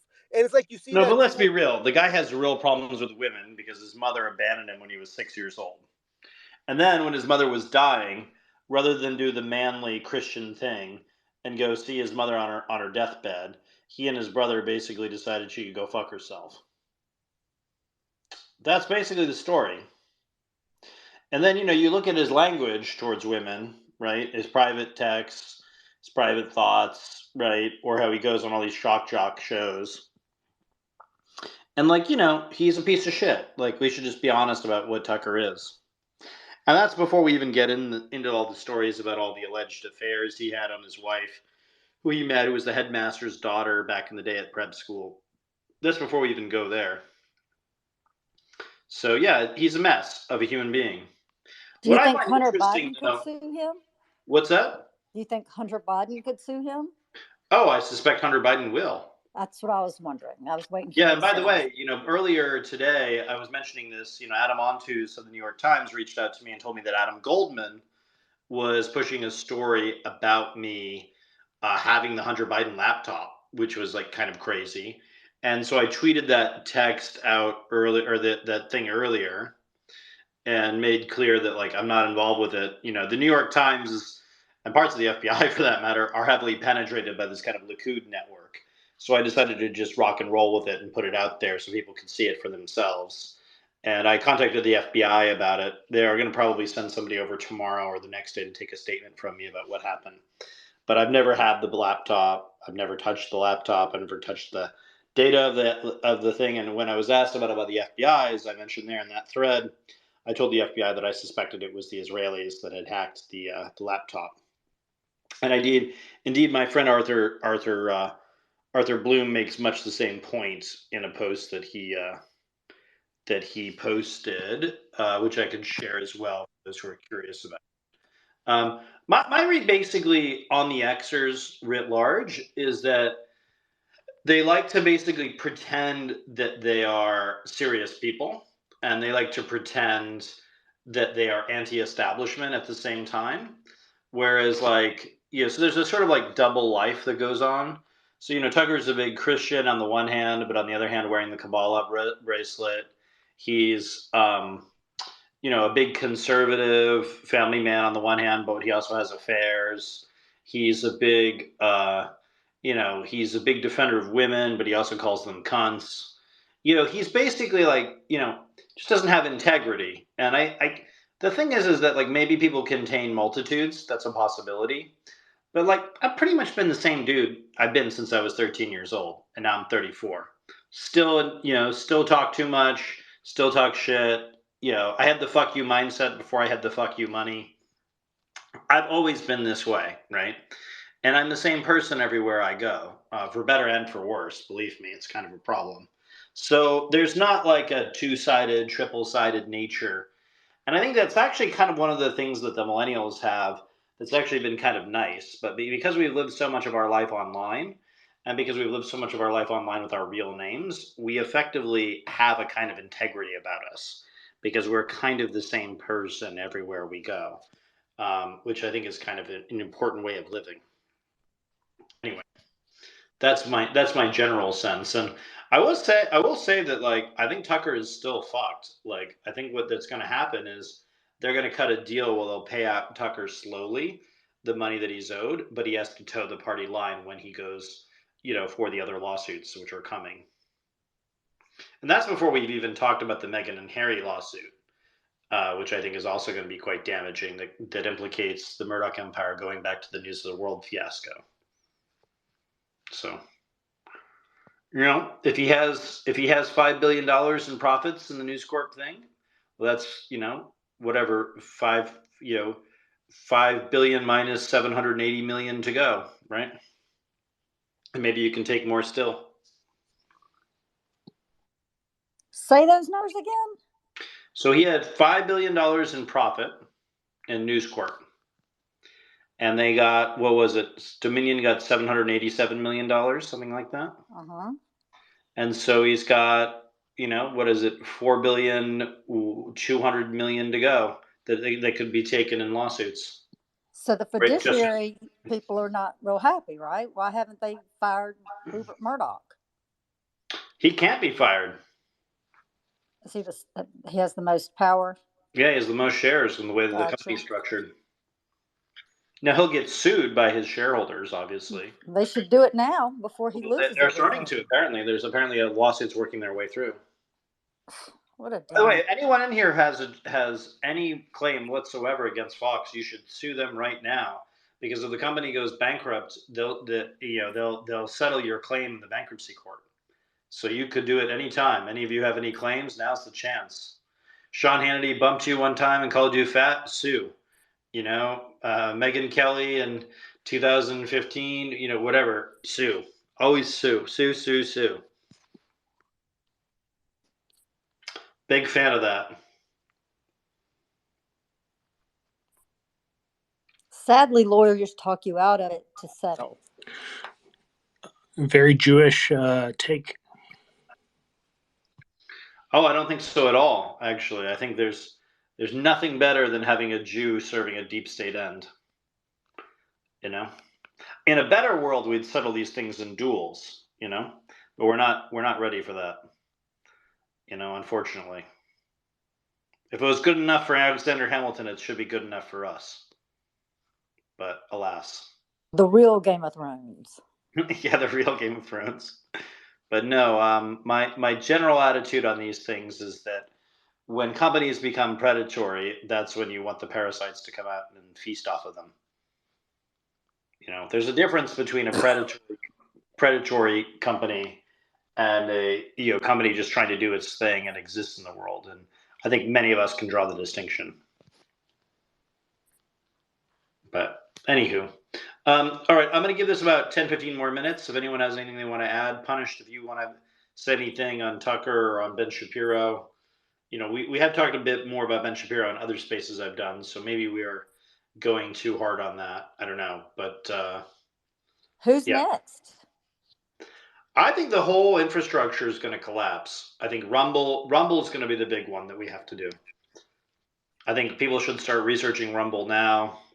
We'll put together a good presentation, put it up on the Substack, put it out on, maybe even do a PowerPoint presentation, and put together a kind of attack on it. I like the idea of doing like a Wall Street bets, but not Wall Street, but in reverse, right? A kind of like short selling, because obviously that whole thing happened because of the stimulus and everybody had their checks and they put it into the stock market. So people were going to Reddit to be just, to be organized. But I think we should maybe have an anti-Wall Street bets or an anti-Silicon Valley bets, where we're basically, the liquidity came in with the stimulus, and with all the money coming in from China after they tried to seize money from Jack Ma, all the Chinese money washed up here. But now all the money's exiting our system. And I think so that makes it a great time because of the macro to start shorting compromised or screwed up companies.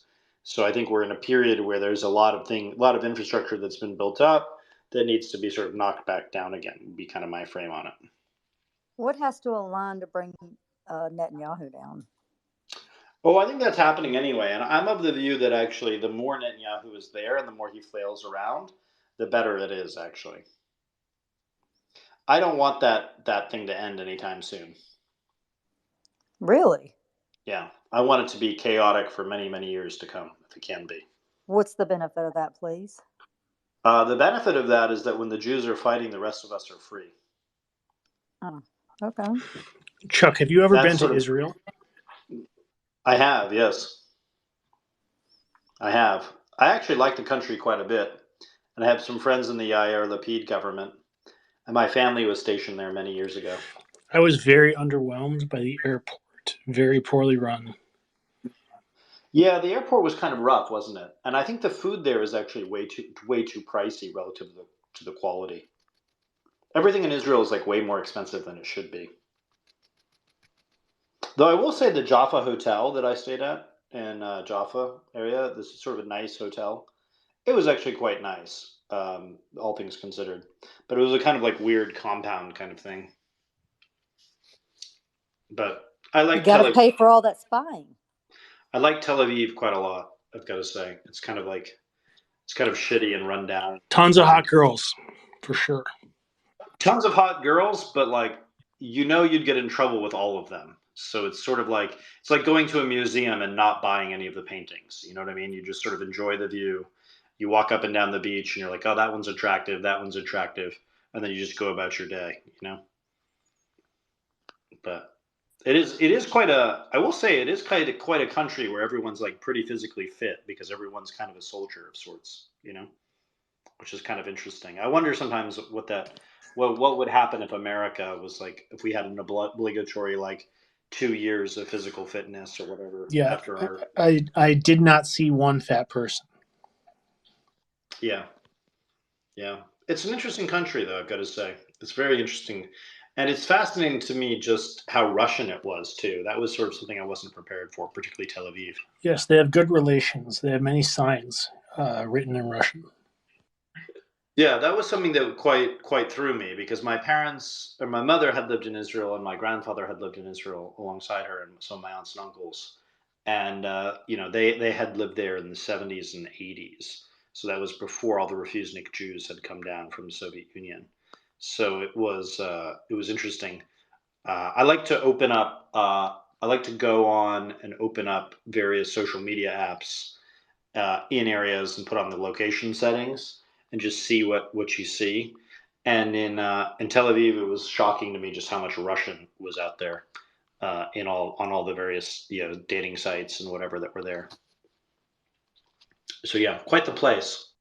Um, I will say too, the other thing I really liked about Israel is just I liked basically the interplay of the old and the new. So you'd be like walking around and you'd see like this like super old thing from like the Turkish, occupation or whatever way back when. And then you'd like, see somebody like on their iPhone like playing some kind of weird Chinese game or something, right? It was just like it's like that kind of contrast was kind of interesting. Um, you know, I didn't like how everyone was trying to sell me things at all times everywhere I was, which was kind of annoying. And how everyone seemed to be trying to cheat me in different elaborate ways because I was a foreigner. But I was shocked that there's so many Russians in London, so many in France, well, in the UK, and in France. They're everywhere, yeah, but in massive amounts. but who would All want to wealth, but who would want to live in Russia? Like it seems like a pretty bad place, right? sure, Go but on, take your money and run. well, every time I saw a Russian where I was eating in London, they had 15 laptops, four phones apiece spread out across. It was very bizarre. I have pictures of it Well, because I kept. Sloane Square is where they all hang out in London. They were at the Corinthians having dinner and lunch a lot. Yeah, The rest of them. I know that area. There's all kinds of Russians. Different parts of London have different groups. True. Kensington has a lot. Yeah, Kensington has a lot. Kensington, yeah. Yeah, it's interesting. Chelsea, of course, there's a lot of Russians there, Yeah. a lot of Ukrainians. And Um, Muslims, lots of Muslims. I mean, yep, yep. There's that old joke about will the last Brit, take down the flag, from London, right? Because London has become a very international city. Although I understand that's changed a bit since Brexit. well, it was like the Muslims that of the women that are completely covered with a screen over their eye. Like that was the creepiest to me. I have no problem with Muslim women, but this where you can't even see their face and it's a screen Well, across, if that's you creepy to don't me. behave yourself, Dana, we're gonna put you in the beekeeper house. No, thank you. That's next. That's on the agenda. Get rid of I will abortion. kill. I Get will rid of cut. I will cut a abortion. motherfucker. Okay, I will cut a motherfucker. Yeah, it's. I shouldn't be mean on that stuff. I have a lot of Muslim friends, and Honestly, I've talked to a few women who like the burqa thing, and I don't know. I'm not anti-Muslim. It's I'm not not anti, the the burqa. I'm burqa. The anti burqa the thing is a little string weird. one. The It's a little string weird. one. I have so I was But they have a Chanel $50,000 bag on their shoulder. That well, of makes course, absolutely zero sense. because because that's how it is over there. I mean, we could talk about the double nature of Islam and Muslims sometime. I mean, one thing that struck me as really funny when I was living or when I was in Indonesia for about a month a few years ago, were the number of women who were.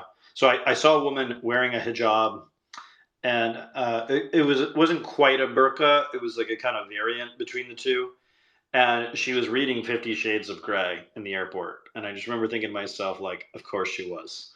Right. So it's like you have to read, you have to wear the burqa or whatever, but you could sort of read whatever you like. I mean, it's just interesting. But I don't know. There's a level of private life that's maybe richer in those kind of societies that are kind of more repressive, I guess. I don't know. So to some extent, I hear that that's true in a lot of people's homes. I'm not, you know, I've become of the view in recent years that a lot of what I've known about the Muslim world has come to me through the filter of the Likuds, and so I'm trying to shake that and really learn about the Muslim world on its own terms because I feel like that's something that I would like for them to do for our society.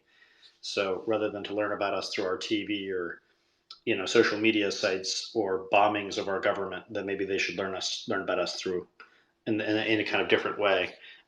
Did you guys read that story in ProPublica about the Saudi involvement in 9/11 and the whole spying and how the FBI kind of fucked that story up? Did you guys see that one? It's really quite something. I'll share it in the Jumbotron. I remember reading it because I think Russell had sent it to me and said, you need to read this particular article.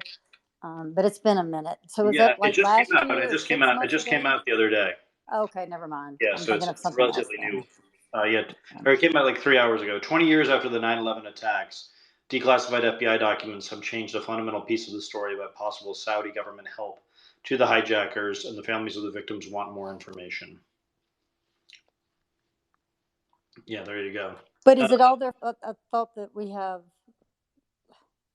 Is it going to be explained to us? Because it's not just the Saudi Arabians, no, of right? course not. It's definitely not just the Saudis for sure. I don't know. Maybe we'll get there. Maybe Joe Biden will do this in his second term, declassify everything about 9/11 and about the Kennedy assassination. It How would be awesome would right that be? on course if he did it the second term, I think. Yeah, I'm looking forward to Joe Biden's second term and all the crazy stuff he's going to do. Me I just hope he too. can get through it. Like I hope he. I mean, he looks vigorous enough. I don't know, 80s.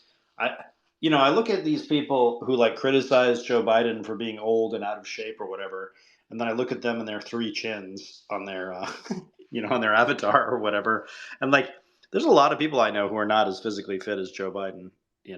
Who are a lot younger and have more reason to be in better shape. I hope he has to make it another 4 more years. He has to.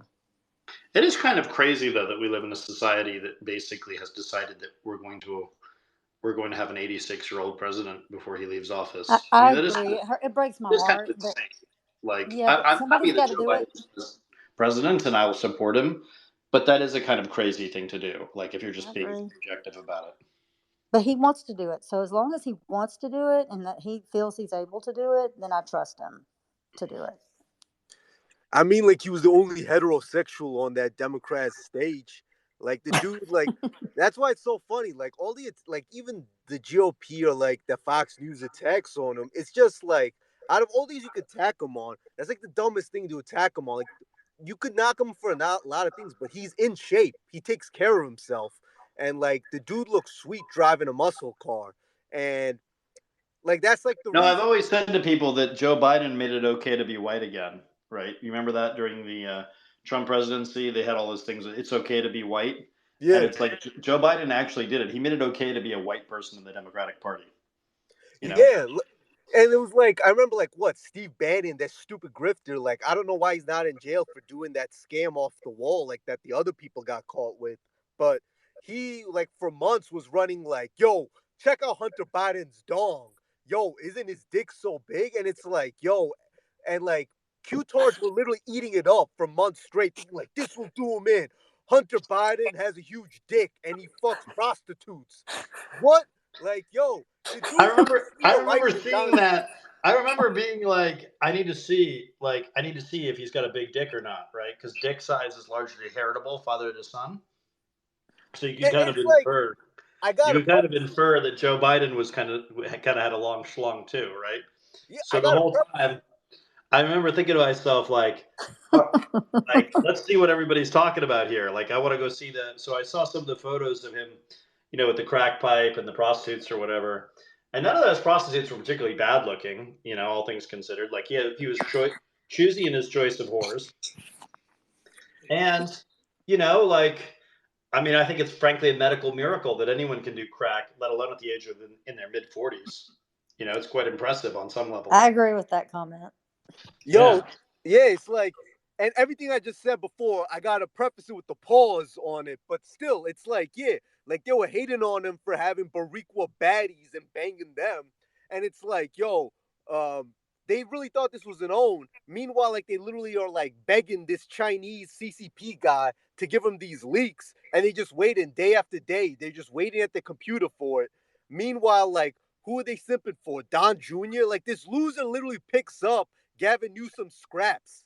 Like Gavin Newsom hit Kimberly Guilfoyle when she was still tight or whatnot. Meanwhile, Don Jr. leaves his wife and his kids just to get this hoe when she has clothespins and whatnot, holding her skin together because she's got so much Botox and what was it, surgery on her. Yeah, I And will say if your father is president of the United States and you're banging a woman 10 years older than you Yeah. are, Yeah. there's something wrong there. Like, I know we're not allowed to talk about that, Emmanuel Macron. but yeah, I mean, the Emmanuel Macron thing is another good example of that.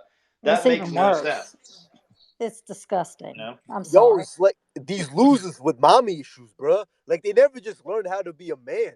That's why it was like so hilarious when Nick Fuentes and the Groipers came up and ran Don Jr.'s shit at UCLA when he was trying to promote his stupid book, Triggered, and they would just like booed him down. And then it was like hilarious. Don Jr. got shook. Charlie Kirk like had his pussy in a bunch. And then meanwhile, Kimberly Guilfoyle, who maybe has the biggest dick out of all of them because she's got blown out so much, grabs the mic and says, "Oh, you losers probably are into online dating." And it's like, what? You a dumb hoe. You slept your way. Gavin Newsom smashed it and passed it because you realized that pussy was trash. And now you complaining? Like, what? I mean, I associate myself with the gentleman's remarks. I mean, I'm with you 100% on all of that. That fucking mouth that she has. It's And by so the way, bad. it's so much weirder in person when you see them I together don't want to see because it. she It's bosses bad. him around. She like tells him what to do, and you're like, "Bro, your father is the president of the United States of America, and this is what you're doing?" I mean, it's bad. It's It's bad. so bad. It's like objectively bad. Like he should be like the way it works post divorce is you trade your 40-year-old in for two 20-year-olds, not in for a 50-year-old. Okay, well, Not Eric's wife kind of carries him around on a leash too. Let's be Yeah, but honest. she's at least attractive, I you know? guess she's got such a masculine body to be so tiny. Ugh, I don't find that attractive. I mean, well, it's a relative question in the Trump family. I guess, but I And don't he find her effectively attractive. sold his daughter to the Israeli mob, which is what like we're not allowed to talk about that with Trump, but it's so obvious. She has terrible taste in clothes. I mean, that outfit she wore to Tiffany's wedding, that dress, I don't know what the hell that was. What Yo, even you up? Like Tiffany's another weird one. Like Michael, this Lebanese Nigerian guy. I mean, like what is Louse. going on Louse. there? Yo, Louse. everyone remember when Ivanka Trump was at, I think at the UN and her nipples were pointed out. She was with no bra, and then like it was just pictured all around. It's like, yo, what type of thought shit are you on? Like this was crazy. I Like, was okay with that. I was okay with that. That wasn't so bad. nah, because it's You just know? like, yo, it's like because My it's a hope is that Ivanka betrays all of them, She's the right? normal one. I mean, she just is. I got to say, I also really like. I've got to say that this Melania, the fact that Melania is still married to Donald Trump after the presidency, is that Ugh. actually I think speaks pretty well of her. Like, I Oh. would have thought she would have gotten rid of him like right after the presidency, but she's still there. Where else is she gonna go? Anywhere she wants. I guess. I mean, if she wrote a tell-all book about being married to President Trump, like she'd make a lot of money from that. She doesn't want to give all that up right now. She'll probably leave him later, but she's not going to do it I yet. think she waits until he's dead and then writes the book. Something. Yeah. Yeah. There's no hurry for Or has that. the book written in her favor, yeah. Plus, Or she in, has her son to think about. So, and yeah, or until her son gets out of adores his college. father. By the way, we all know that, right? Yeah, but he's too tall. Well, he still adores his dad. True. True. But yeah, so anyway, so my takeaway on this is yeah, if your father becomes president of the United States and you are like Kimberly Guilfoyle, I mean, like if you look at Newsom's family, it's like out of the Hitler Youth catalog. Like I swear to God, like if you look at that, like I'm gonna try and find a photo of it and put it up in the jumbotron, but it's like it is an Aryan looking family, and it's His pretty. wife comes from a strange family too. Does she? I didn't know that. Sybil Newsom. Or She has some Nazi background ties as well. Yes, white oh, I supremacist. didn't I Yeah, didn't know that actually. That's hilarious. and she also, was close. I mean, she was one of the Harry Weinstein girls. Harvey Weinstein. Yeah, Harvey, I'm sorry, Harvey Weinstein. she Yeah, helped jail him. I think actually, yeah, she testified in court. which Right. is actually pretty cool. I've got to say. Yeah, yeah. It is cool, but it's just so surreal that it was so, with the biggest people on the planet, our governors and the governors' wives, and I don't know, it's kind of degraded us. I just don't like it. Can we clean this shit out? I mean, have some Well, normal I mean, people for Harvey once. Weinstein's in jail. Rupert I Murdoch's know, I know. losing multi, $100 million deals. I have a lot of. Peter I Thiel didn't know is what to think of Peter Thiel Newman. is out of politics. I mean, like Yeah, that's good. He did you that. run the numbers and you look at how things have changed, and it's pretty incredible. But yeah, look at that Gavin Newsom family. It's a good looking family. Well, I just loved he came to Alabama just recently and stood up to our people and listened to what they had to say and then shared his opinions on stuff. I was just so impressed with that. I'm like, Yeah, nobody comes here. They should. he's obviously gonna be president one day. I hope so. I'll vote for him. He's an adopted Getty. Like when you understand that his father ran the Getty Right. Trust, But then I you thought the realize Gettys that were he's like, bad. no, the Gettys are extremely important. The Well, the, remember the they found all those guns at the Getty home Yeah, in well, Beverly some of them. Hills. I mean, some of the younger ones are pretty fucked up. Okay. And John Paul Getty was not exactly a normal dude. He was a pretty messed up dude in a lot of ways. Um, but he was very important for like the Anglo-American, Gulf Alliance, and he really did invent the modern world in a lot of ways, through his control of the oil industry. And he was a very impressive figure. If people Gotcha. haven't read his book, I haven't. As I See It, I highly recommend that book if As you're I interested said, in I'll business. write that down. Yeah, if you're interested in business books, I highly recommend that book, The Autobiography of J. Paul Getty. It's very, very good. And he has a line in it about how he doesn't trust men. He's never found a man. He says that like basically men, should basically screw around, and that the best businessmen he ever met were the ones that were basically womanizers. And of course, he's talking about his own personal life, which is kind of interesting because he had like 5 sons on like I want to say like 3 or 4 different women or something like that. I think he was married like 5 times, something crazy like that. But anyway, so Gavin Newsom's father ran Newsom's money and like invested Newsom's Yep. money in California. I knew So that. I've got But to I always say, thought I was looking at the Gettys as bad, so I thought that I wasn't had very good. low opinions of Newsom when he ran for governor back when I lived in California, but I've gotten to meet him a few times, and he's definitely changed my views of him over time. Like I used to think he was kind of a dilettante, pretty boy, fuck boy kind of attitude. But when you really talk to him, and like he's actually pretty smart, like he's actually pretty engaged with the role of being governor, He and reminds me of so Biden. In some respects, yes. I think Biden is a bit more. He's a bit more modest, and he's a bit more like, That's true. maybe it's an age thing too. I've got to say, because maybe that comes with age. But Newsom is actually like, he's an interesting cat. Like, all things considered. Well, he That's why watches Fox News every day on purpose. Did you see that He's interview? he's a huge student of the American right, which is Right, interesting. exactly. And he doesn't advise that for everybody. I actually told him when I first met him that I was a Republican. And he said, well, some of the best Californians have been Republicans that have switched sides. And Yeah. and so he was actually like very good on his feet and kind of charming personally. He gave me like really strong Bill Clinton vibes more than Joe Biden vibes. It's like kind of charming and good at working a room, but sharp. Like he was actually like he was actually he actually had a mind that was engaged. Yep. That's how I see him too. Yeah. That's why it's Exactly. hilarious that what was it? They Con Inc. and them grifters try to pit the dichotomy of Gavin Newsom and Ron DeSantis as like two opposing governors for America, and it's like, yo, do you not see the optics of this? Gavin Newsom is not a short meatball like who's got to stab himself with Ozempic or whatnot nonstop just so he loses enough weight because his wife is in his ear. Like what Casey DeSantis, who's a little cunt, is in his ear, tell him, "Oh, you got to lose weight," because she literally runs his whole life. Meanwhile, Gavin Newsom doing it like a pimp and runs through hoes and actually has game and whatnot and is a man. And like, meanwhile, he doesn't like squirm once he has a little bit of the spotlight on him or gets pressed even a little bit. Meanwhile, you see Ron DeSantis is like squirming and whatnot. You see there an Yeah, I just issue. tell you, I met both of them, right?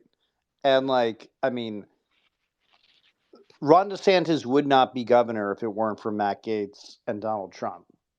And like that, I was there when it happened, right? And Gavin Newsom has always been like on top of things. He's always been pretty visionary in how he's gone about things. Even when I've disagreed with him, he's had a real vision. Now, I think he's a little annoying at times. Like he's a little too preening and a little too like liberal in how he approaches things. So the fact that he's studying Republicans a lot more, I found to be kind of encouraging because it means that he's trying to like figure out ways of appearing more independent minded rather than just being just throwing everything to the libs. Um, but yeah, look, I think he'll be a great president, after Joe Biden. But I suspect we'll probably have. I don't know. I don't know that. I don't know that we'll have another president from California anytime soon. I think California has too many problems for the rest of the Agreed. country to I feel agree with comfortable that. voting for it. I agree with that a Yeah. lot. I think Newsom I will. don't see the I country also think voting for Newsom will Gavin though. struggle.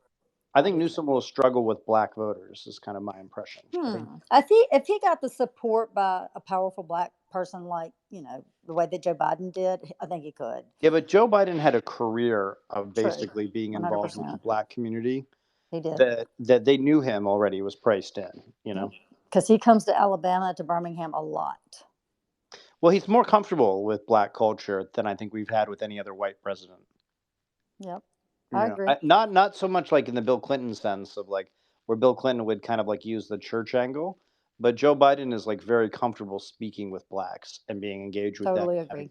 having fun And with Bill them. Clinton comes here a lot, but it's not with the black people, it's with white people. So, Yeah, Joe. I mean, because he's more hillbilly and all that. Yeah. right. But he has some money support here, which is pretty amazing being in Alabama.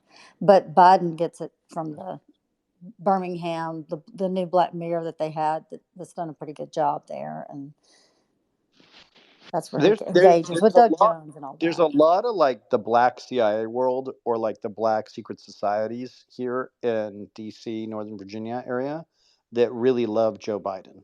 Yes. They like him. They work with him. They help him on things. And even these were guys who were for Hillary in 2008 and reluctantly voted for Obama despite being blacks. Yeah, the blacks did And not like Obama. yeah, yeah, That's a fact.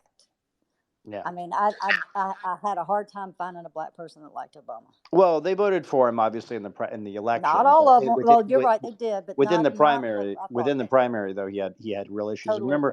Remember they had to dispatch Michelle to South Yes, Carolina to that's right. rescue She him. was the winner of that ticket. That's right. Yeah, she had to rescue him because everybody, all the blacks kind of knew that Obama was this light skinned, half white, gay guy who was pretending to be black. Everybody kind of knew that.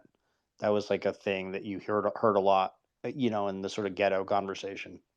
Well, he was Yeah, also there was from a Hawaii, so it's hard to kind of relate to Yeah. him. For the black people, I'm saying. I yeah could relate to him, but whatever. yeah, because it was like ever since he got bodied by Bobby Rush when he ran for House Rep, Yep. like that was just so iconic. Like that nigga just bodied the shit out of him, and it was just like he just pulled his card and was like, "Yeah, you not from here." Yeah, and then the fact that Bobby Rush's son died, right? Because Bobby Rush's son died while Obama was vacationing in Hawaii in 2000 or so. And Michelle didn't want him to run for that race. If you'll Nope, recall, she did she not. she told him not to do it because he invalidated all the signatures for Alice Palmer, excuse me, and he took over Alice Palmer's seat in the Senate. And he was trying to do a Mayor Harold Washington campaign because She was kind of like Trump the night that he won president. no, she always thought he was going to win Oh, I the thought president. she was kind of. No, I no, saw a no. depressed side to her. No, she did not. She always wanted to be, the first lady of the United States kind of thing. Really? It was always her. I She didn't get wanted to that. be Mrs. Washington. She wanted to be Mrs. Chicago more because her daddy was an alderman. Correct. So Yeah. but I don't think she wanted him to be president. Is what I She did not believe that he was going to win the primary, but when he won the gotcha. primary, she thought he was going to be president. Gotcha. And remember, there's some questions about Sasha Obama, whether or not Sasha is in fact, Obama's biological daughter, The which is youngest one or the always oldest one? the youngest one.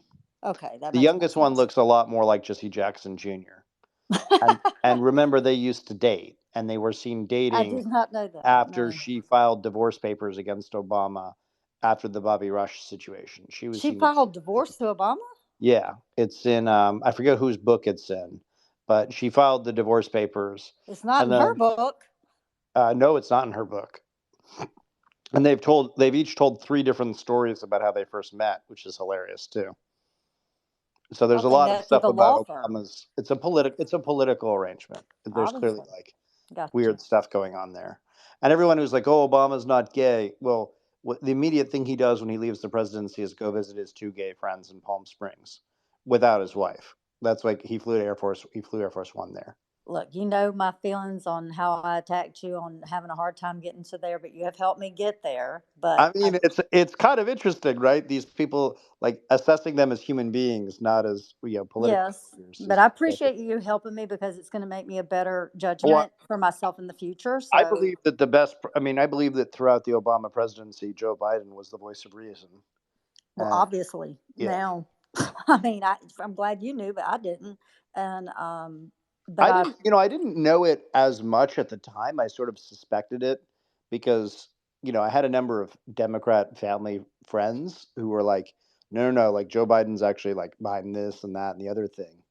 So I've come away. I've come away a huge Joe Biden fan, and I think there's actually an alternate history that basically like Joe Biden made the Obama presidency not as bad as it could have been.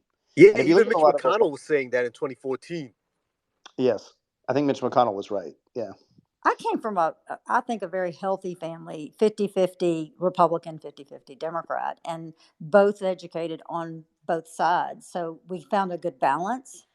And, but I'm still easily brainwashed, obviously, or I still lean to what I think I'm seeing. And I do want to see it in the more balanced, healthier way as possible. And can't do that without facts and the truth I coming spent a out. lot of time because I now live in the nation's capital. I spent a lot of time meeting people and just straight up asking them like impertinent questions Sure. because why not, right? Like, what are they going to say, And you learn a lot by just being like, oh, you met Joe Biden in this area. Like, what was he saying? What was he doing? Like, you learn a lot when you could just interview people, you know? Well, I'm having to defend you a lot to people in DMs. Like, what are you doing with Charles Johnson? What happened Oh to well, you? a lot of the Israelis do that shit all day, which is Oh no, hilarious. these are people that are not that I've known on Twitter for 7 years. But I just said, listen, go read his Substack. I sent him your Substack thing. I said, please read it and then get back to me. Read this article. Read this article. Read this. Well, sometimes the safest place to put factual information is in writing, because a lot of people can't read. It's kind of one of the things I've learned in life. The most Well, dangerous thing you can do is actually write books, because people won't read them. You can. It's just, there's something about human nature where people are very tribal, and when you yeah. understand that people are very tribal and that they don't form their own assessments of the world based upon their own evidence, like I always ask people, like, what was the last time you changed your mind on a subject? And if they can't answer me on any subject, then it's usually a sign that they're not an engaged thinker, because it Well, means that they're kind of switched off in different ways. I pride myself in being someone who will open my mind to if it's presented to me Oh, correctly and I laid change my out. mind on all kinds of things all the Me time. too. Me too. You know, It's one healthy. one of the things I've started to do is when people start condemning certain things, like I was tired of all these right wingers condemning Marx or like claiming that they were huge fans of Adam Smith. So during the pandemic, I just went and read all of that. I read all the Karl Marx I could, and it damn near made me a Marxist during the pandemic. Just sitting there reading it out on the porch. During the where everything was locked down. It was an interesting time. But I do think that one of the reasons these spaces are very powerful is that people can actually hear the tone and intonation, and they can actually like ask questions of people. And it's very hard to fake authenticity in a space. I think it's much easier to do that in other forms of the internet. Like you can control the kinds of questions that will be asked of you on a podcast. You can give a very manicured presentation of yourself in writing or in tweets or what have you. But when you're not, taking people and engaging with people, it's very hard. It's very hard to hide, right? So I'm a big fan Agreed. of spaces generally, because I think they encourage people to actually engage and communicate with each other. And I also think it's small c Christian, in the sense that, like, many people who join my spaces, I make sure that they bring factual information. I make sure that they be well read, well informed, and try to be humble in how we present the information, how we talk about it. But the Christian sense of small c Christian, of when two or more are gathered in my name, I am among thee, right? That, and blessed are the peacekeepers. I think that this is something that we're missing a lot in our culture, of like talking to each other in fair minded ways. And I have a lot of friends who are right wingers who message me and they say, "Hey, I remember following you back in the Trump days, and like it's very interesting to me that you're for Biden now. Can you explain yourself?" And they sort of come along on different ways, because I sort of give them permission to kind of switch their opinions on things. That's how And my friends are that are asking about you. They're not necessarily saying it necessarily in a bad way. They're like, just, but what happened? What's going on here? What am I missing? And I'm like, here, read this, learn about him, go into some of his spaces, just listen to him, give it just with an Well, open I'll tell you, mind. I saw a lot of crazy shit in the Trump years, and I still have nightmares about it to this day. And I think that if you didn't experience the Trump years from the inside or around the people who were in it, then you really didn't understand it. Like, because It was you experienced insane it in the through, membrane. yeah, you experienced it through TV, right? Not That's through right. Not through like being human there. beings. That's right. And I saw it through Yes, human beings, and it was scary as all fuck. it I'm was just going to super cuss. scary. Sorry. It was super scary, and it was Well, but the you scary. didn't make it feel like it's scary. I feel like when I've listened to you, I'm like, you being around them also, I was just like, that's, you're just coming from, I guess, you're seeing it through have supporting him. I was coming from a side that was not supporting him, but I went to his rallies. I sat in close to a lot of people that were in his camp, that were in his administration. I got And to tell so you, it was I couldn't help it. it was super intoxicating, though. Like, to Right. have the thing that to me that was so disturbing about the Trump stuff was how you got sort of like sucked into it just by participating in it. Like, you'd go to the Trump hotel. There was like a whole ritualistic aspect of it that was like it kind of felt like you were being ingratiated in like a secret society or some kind of club or something, It like was. joining a frat or something. It It was 100% very was. It was the weird. mob world, and they all flew to his inauguration. I have so many pictures because my friends that went, uh, I mean, tons of pictures of different things. I was there for the Women's March. Sorry, y'all, but I was there for the Women's March, and I got to see some of my friends that were there for Trump. So we are cordial. We're very close, and we laugh about it, obviously. But we were there for two different reasons. But I don't know. It's just, I mean, Well, I they got to tell loved you, him. They loved him. They were obsessed. the thing that really switched me off from the Trump stuff was all the Q stuff. The Q stuff freaked me out because I was like watching in real time people I know join a cult, and it was like extremely disturbing. The number of people I would run into who like ran businesses, who were like actual pretty normal functional members of society, and yet they were super into the Q stuff. That my friends didn't go into that. They were Oh my god, it they was were on the other side of it. weird, They were going to weird, Mar-a-Lago. They weren't weird, going to weird, Q weird. stuff. No, I mean there was a lot of rich people that I'd run into do the whole Mar-a-Lago pilgrimage thing, and that's fine, whatever. That makes sense to me because it's just like, oh, Correct. That's you just could normal, like a you country club. yeah, you want to buy your way into access to power, and this is a way to do Right. it. Like that makes sense. But what was weird to me is like I know a guy who's like one of the larger property developers in the Houston area, and he was following everything Q related. This is a very rich man, right? And so there was a number of these guys who were like clearly cracked in the head in different ways. So very strange stuff. But in any event, I think I'm going to shut down the space in a second. But I do appreciate everyone coming. We'll do another one of these probably the next day or so. And I'm starting to record them all simply because people are, recording them anyway. So I figured like let's just make them public. And I do think that yeah, this will be kind of fun. I think probably the next day or so, I'll probably do more stuff on on genetics. I have some stuff coming out about the various tech company writings that I have. But yeah, check out my Substack for I those of have a you who are question new. to you. Yeah, yeah, go ahead. All right. So with your genetic stuff, Yes. we can now send. We can go to your website and like have our blood sent. What do we do? Like Yeah. if I want to do this, If you how go do I to do the it? site, if you go to the site and just follow the directions, it works. And I think it should be set up now, so you So can. what do I get in return? I send my We'll blood send in, you a or you whole send me a report. kit, Yeah, we send you a kit, and we send you a whole. Once you spit in it, we send you a whole report on everything about yourself.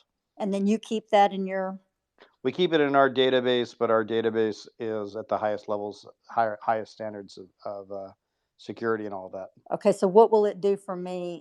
Is it something I can start using with my doctor, or? You should definitely talk to your doctor about the data from it. And there's some of the apps are more precise than others because what we're doing is we're taking the genome-wide associated studies that are out there and we're turning them into software. So our pharmacogenomics app is pretty powerful. You can see what drugs you're allergic to or not allergic to rather than having been prescribed them. So that's a very powerful one. And yeah, people, if you go to traitwell.com and search the apps, you'll see for yourself, what we've done. And you can also pick and choose which apps you're interested in, which ones you're not. It's all free for now. We're going to Well, can change I be a that sales over the rep for next you? week Because or I two. could get everybody here to do it.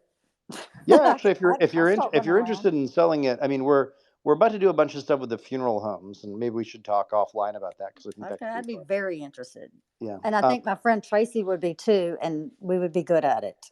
All right. Well, let's chat about it, offline, and happy to chat about that, and wish everybody well. I have to get up in like a few hours for something I have to do Saturday morning, so I got to get to bed. But I hope everybody has a good weekend, and hope to hear from you, and do subscribe to the Substack. It's free, and if you we are doing the Mike Lindell stuff. We send some of the stuff off to the lab, and so we'll have answers soon as to whether or not his stuff actually comes from whether his not his stuff actually comes from Egypt or from China. All of his "Make America Great Again" stuff coming from China, of course. But all right, have a good night, everyone, and happy everyone could come and speak and everything. And I see Tom's already passed out, and always good to have punished, and and Dana and what have you. And we'll chat soon. Be well.